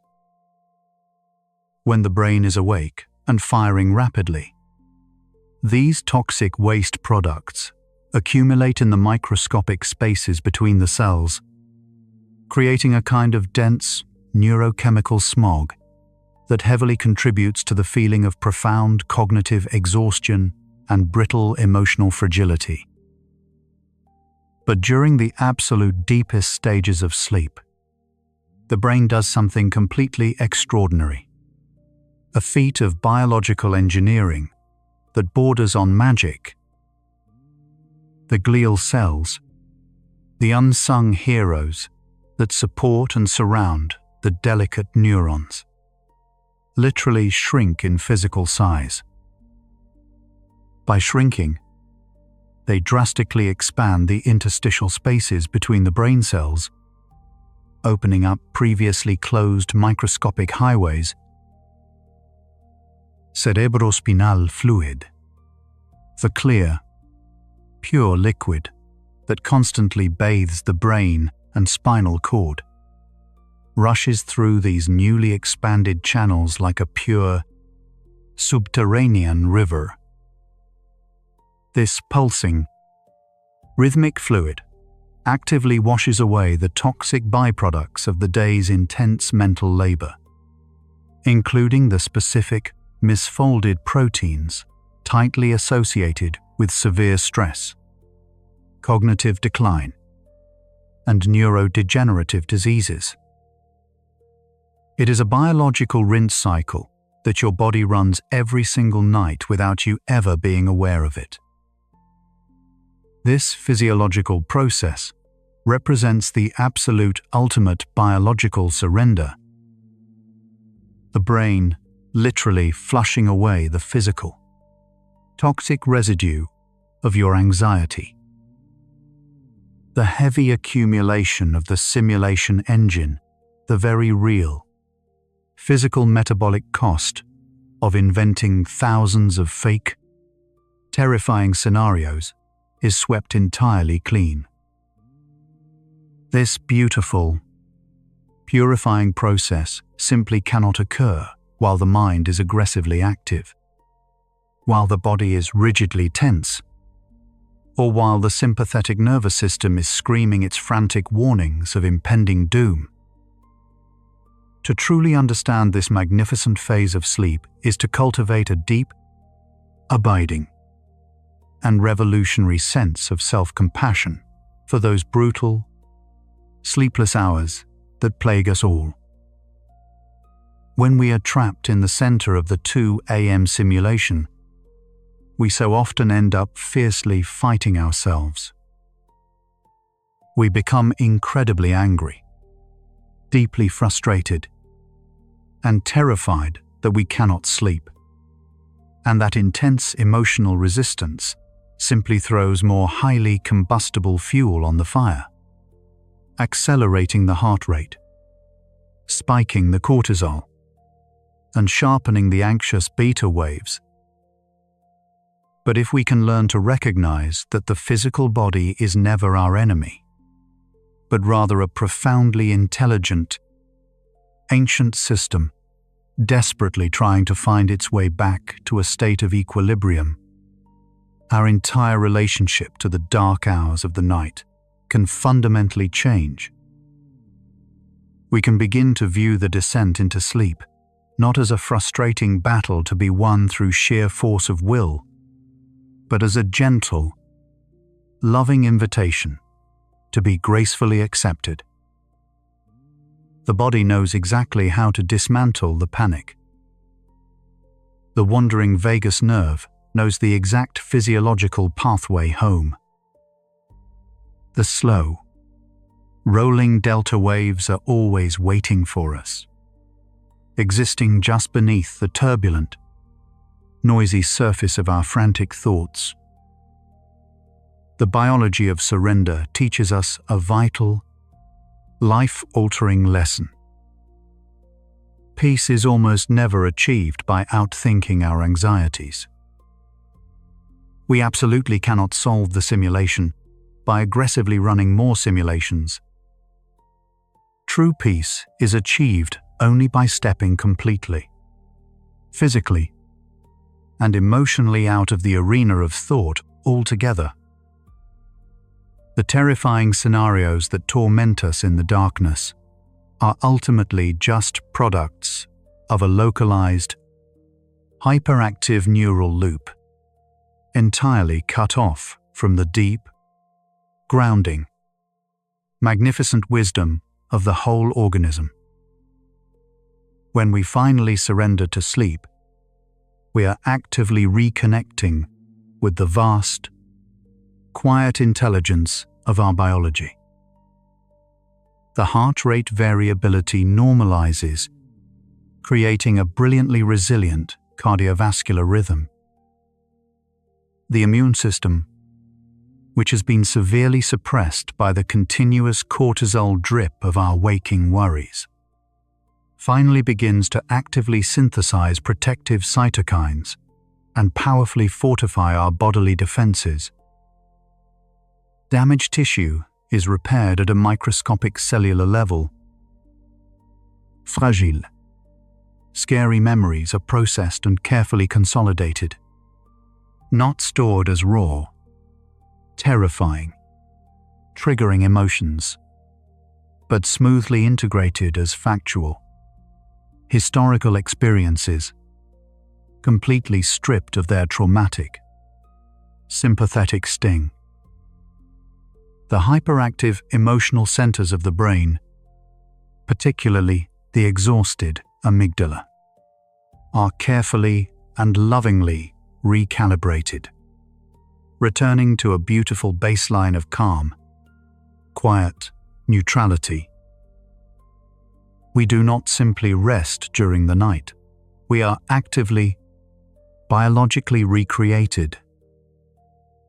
The complex neurochemistry has been perfectly balanced. The toxic metabolic waste has been entirely cleared away. The overwhelming emotional charge of the fake, catastrophic scenarios has been fully neutralized by the slow, deep biological restoration of sleep and the sweeping, oceanic power of delta waves. The simulation engine, having been fully, deliberately, and safely dismantled during deep sleep, must be slowly, piece by little piece, rebuilt upon waking. And so very often, in the clear, cool, forgiving light of morning, we find that the pieces of our anxiety no longer fit together in the same terrifying configurations. The exact same scenarios that felt like life or death, absolute, unavoidable certainties at 2 a.m., are instantly exposed as fragile, absurd, almost laughable fictions in the illuminating light of day. The monsters were only shadows all along, cast by an overheated engine that has finally been allowed to cool. This is the most profound and beautiful gift of our shared biology. Our bodies are perfectly, miraculously designed to save us from the torment of our own minds. But the exquisite science of sleep tells us that we are never, ever truly alone. We are constantly accompanied by an ancient, evolutionary architecture deeply dedicated to our absolute survival and our profound restoration. The wandering vagus nerve is always there within us, waiting quietly for the perfect moment to release its soothing chemicals and gently calm the racing heart.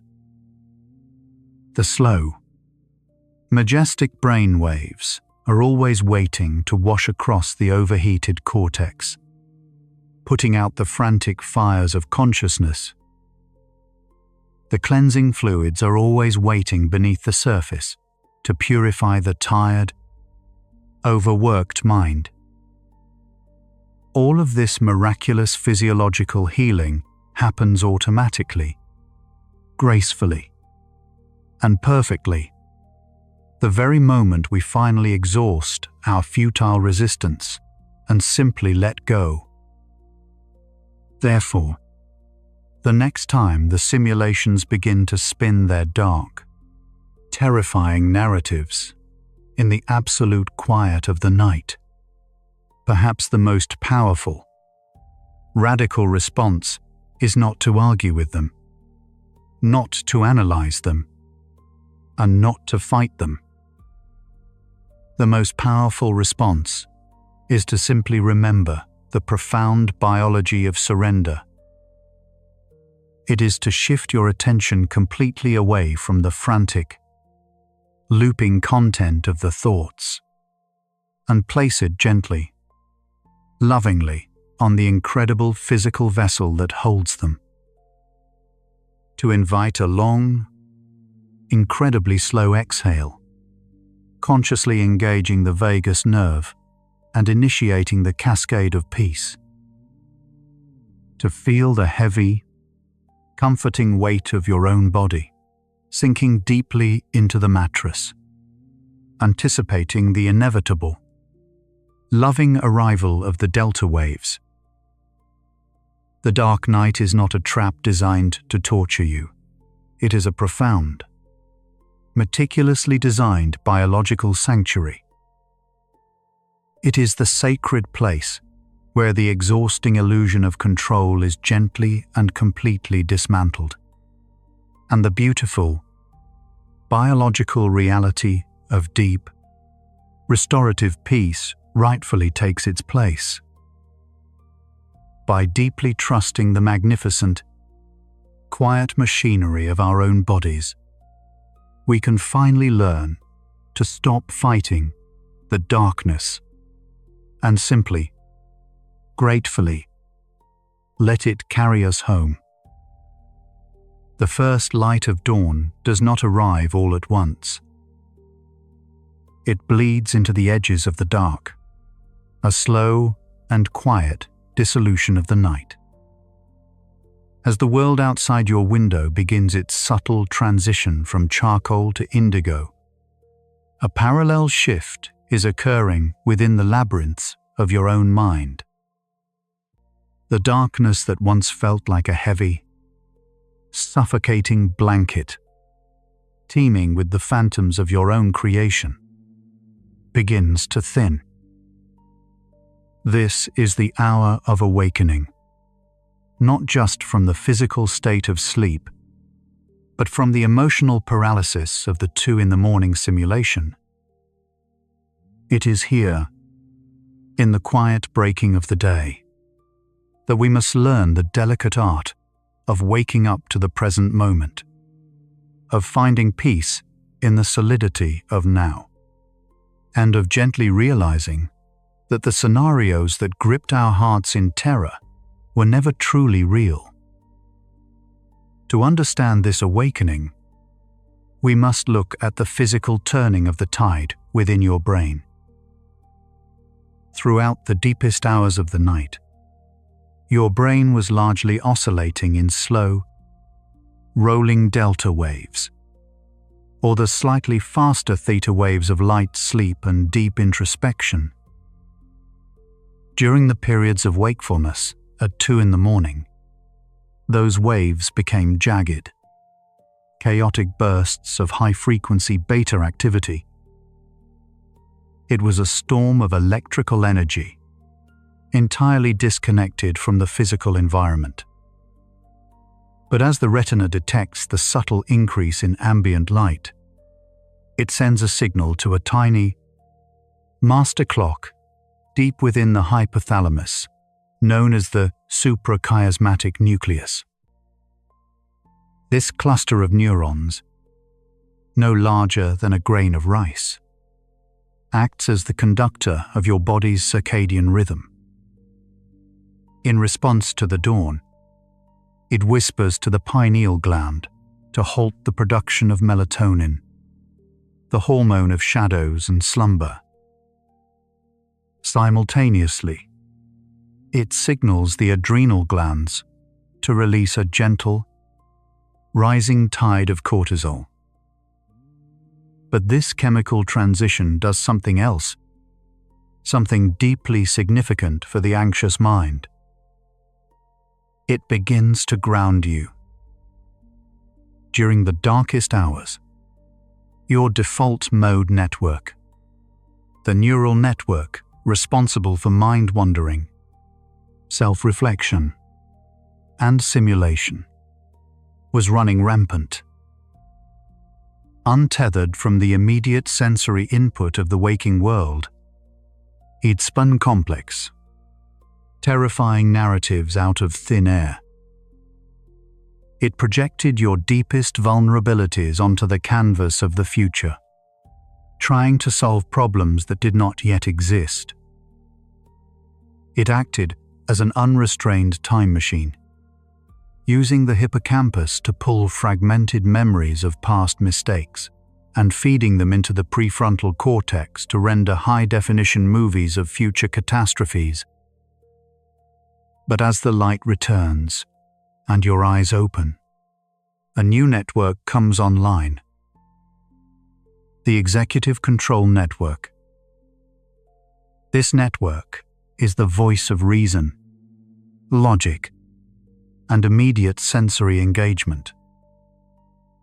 As it powers up, it begins to dampen the hyperactive signals of the amygdala.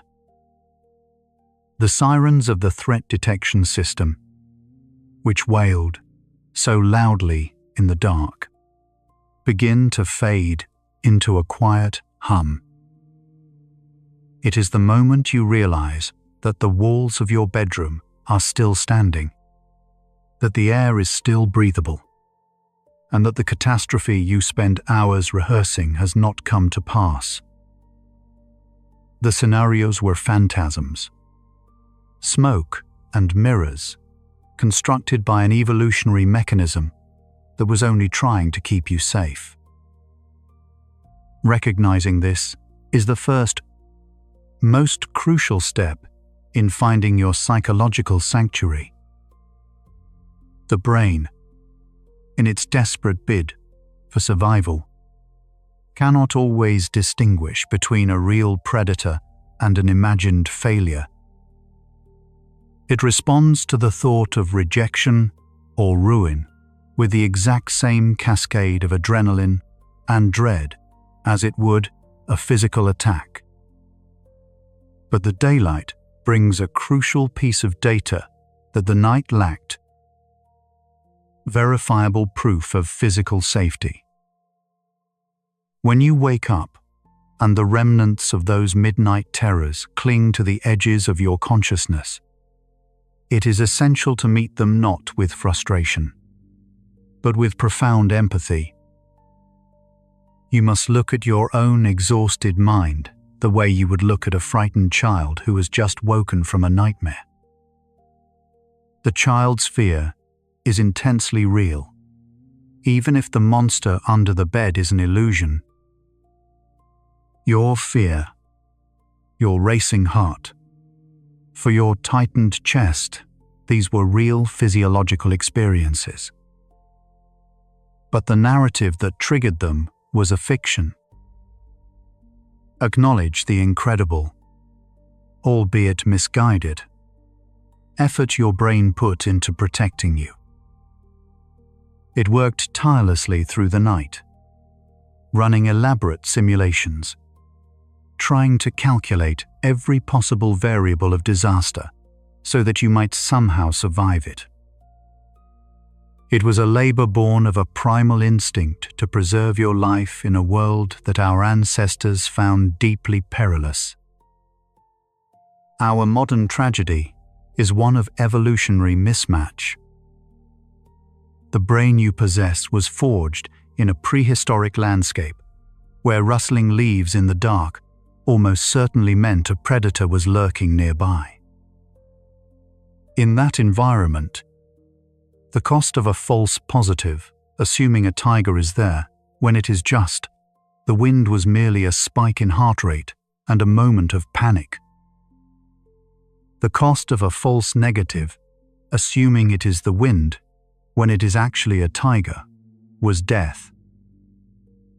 Therefore, your brain evolved to be profoundly paranoid in the dark. It is wired to assume the absolute worst. Today, the rustling leaves are unread emails, ambiguous text messages, and shifting social dynamics. Yet the brain reacts with the exact same life or death intensity.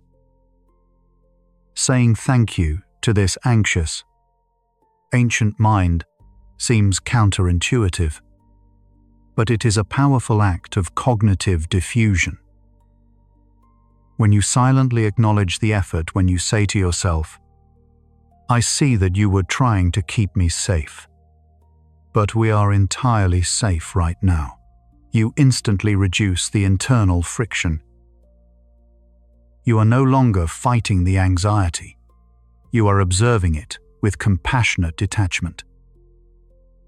You are stepping out of the simulation and taking your seat in the theater, watching the play rather than believing you are the tragic hero bleeding on the stage.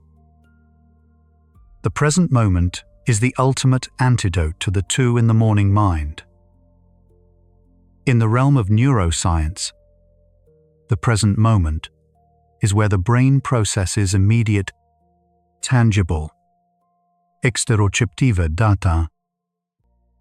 The nocturnal simulation relies entirely on the abstract concepts of past and future, regrets over what was done, and terror over what might be. But the present moment is anchored immovably in the senses. You are pulling metabolic resources away from the default mode network's hypothetical scenarios and routing them directly into the somatosensory cortex and the auditory cortex. You are unequivocally demanding that your brain process what is actually happening in the physical world, rather than what it fears might happen in an imaginary one. This act of sensory grounding is not a fleeting spiritual cliché. It is a hard neurological necessity.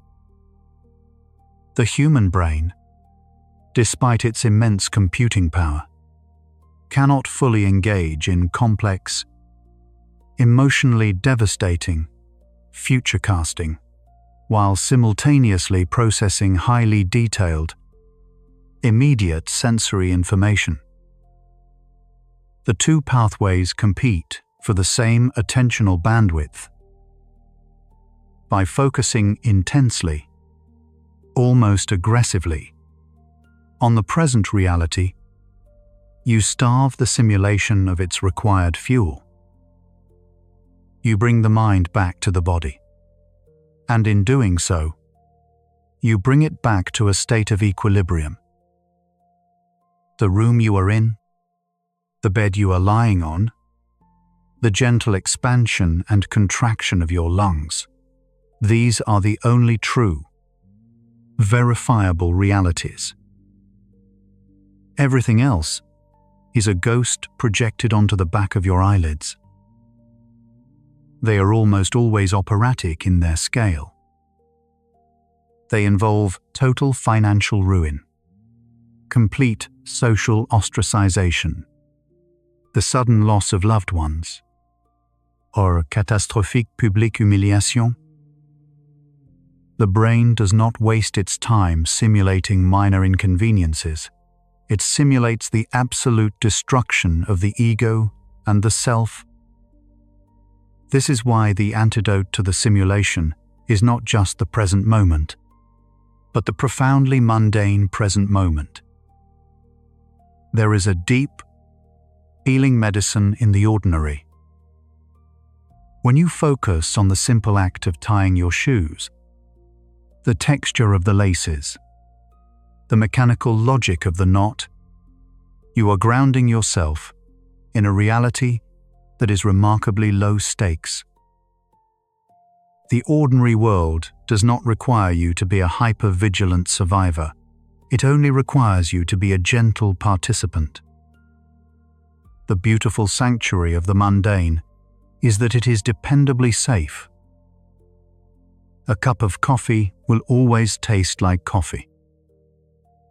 In a mind that has been spinning through chaotic, unpredictable multiverses of disaster, these simple, undeniable laws of physics and sensory experience are a profound psychological sanctuary. They are the fixed stars by which you can navigate your way out of the emotional storm. There is a profound, often unacknowledged grief that sometimes accompanies this realization. When we let go of the scenarios, we must also let go of the illusion of control that they provided. The left hemisphere of your brain houses what neuroscientists call the interpreter, a module that obsessively tries to construct logical narratives out of chaotic events. It simulates disasters because it harbors a deeply held belief that if it can perfectly predict the ruin, it can somehow magically prevent it. It creates the fake scenario as a form of impenetrable cognitive armor. It is a terrifying act of surrender. But this surrender is not a defeat. It is the ultimate liberation. Holding on to the illusion of control is metabolically and emotionally exhausting. It requires constant vigilance, constant calculation, and a perpetual state of defensive readiness that floods the body with corrosive stress hormones. Letting it go allows you to lay down a burden you were never evolutionarily designed to carry for so long.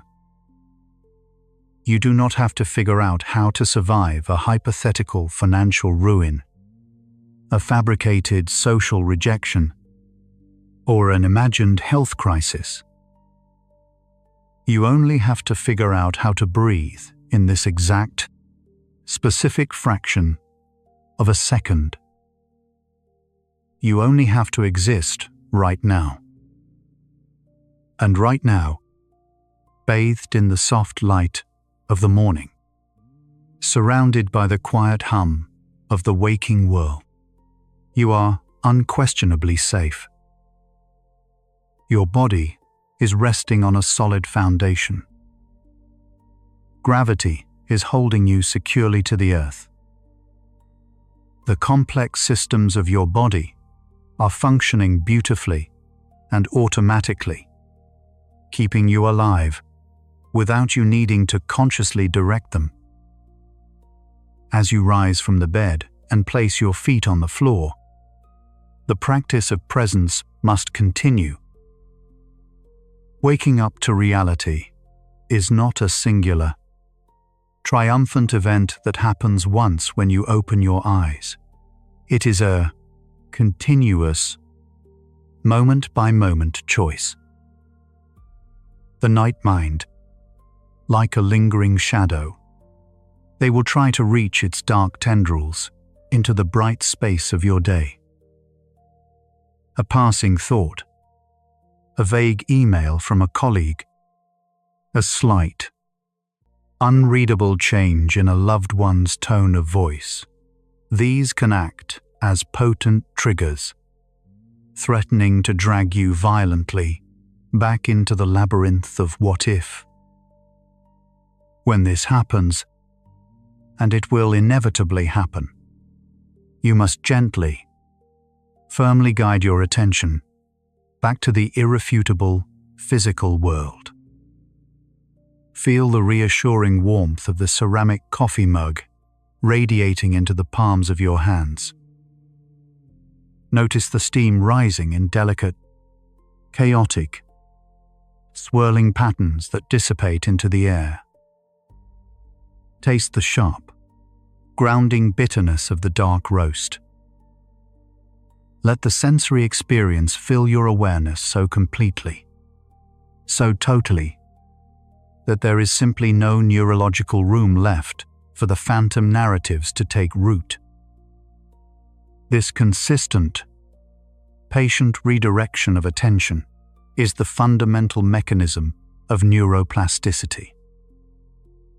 Every single time you choose to anchor yourself in the present, rather than wandering into the simulation, you are actively strengthening the neural pathways of the executive control network and actively weakening the deeply ingrained default pathways of anxiety and catastrophic thinking. You are quite literally, synapse by synapse, rewiring your brain for peace. It is slow, deliberate, sometimes frustrating work, akin to carving a new riverbed through solid, unyielding rock, using nothing but a steady drop of water. But with time and repetition, the new pathway deepens. It becomes the path of least resistance. The brain slowly learns that it does not need to constantly scan the temporal horizon for imaginary threats because you have painstakingly taught it how to find absolute safety in the immediate, tangible environment. The realization that the scenarios were never real is not just a passing sigh of relief, it is a paradigm-shifting revelation. It reveals the immense, largely untapped creative power of your own mind. The exact same cognitive machinery that can construct a flawlessly detailed, multi-sensory narrative of failure, embarrassment, and rejection can also be consciously redirected to envision growth, profound connection, and boundless joy. The sheer vividness of your 2 in the morning fears is actually beautiful proof of the brilliance of your imagination. But before this powerful engine can be repurposed for creation rather than destruction, it must be quieted. It must be shown, with absolute certainty, that the war it has been fighting in the dark is entirely over. Think of the massive volume of scenarios you have constructed over the years. You have mentally survived 100% of the disasters that never actually happened. Your brain has fought countless phantom battles, leaving you emotionally exhausted, physically drained, and bruised by enemies that existed only in the rapid, invisible, electrical firing of your own synapses. It is a tragic waste of your brilliant mind's energy. It is time to declare a unilateral truce with your own nervous system. As you realize the scenarios are false, you can consciously invite the body to relax. Our long, slow exhale stimulates the vagus nerve, sending a powerful chemical message of safety from the body back up to the brain. It is a way of telling the amygdala, in a language it inherently understands, that the perceived threat has passed. The heart rate slows down to a gentle rhythm. The blood pressure drops to a resting state. The tense muscles in the jaw and shoulders finally begin to release their iron grip. The physical body unlearns the danger that the panicked mind had convinced it was real. As you move through the world today, attempt to walk with the lightness of someone who has just been fully and unexpectedly pardoned from a very heavy sentence. Look at the people around you, the gentle sway of the green trees, the vastness of the open sky, the hard, reliable concrete of the pavement beneath your shoes. It is admittedly messy, deeply unpredictable, and sometimes inevitably painful, but it is real. When real problems arise in the daylight, your brain is exceptionally well equipped to handle them. You have resilience. You have problem-solving skills, and you have the ability to reach out and ask for help. But you cannot solve a problem that does not exist. You cannot slay a dragon that is only a shadowy projection on the wall of your own skull.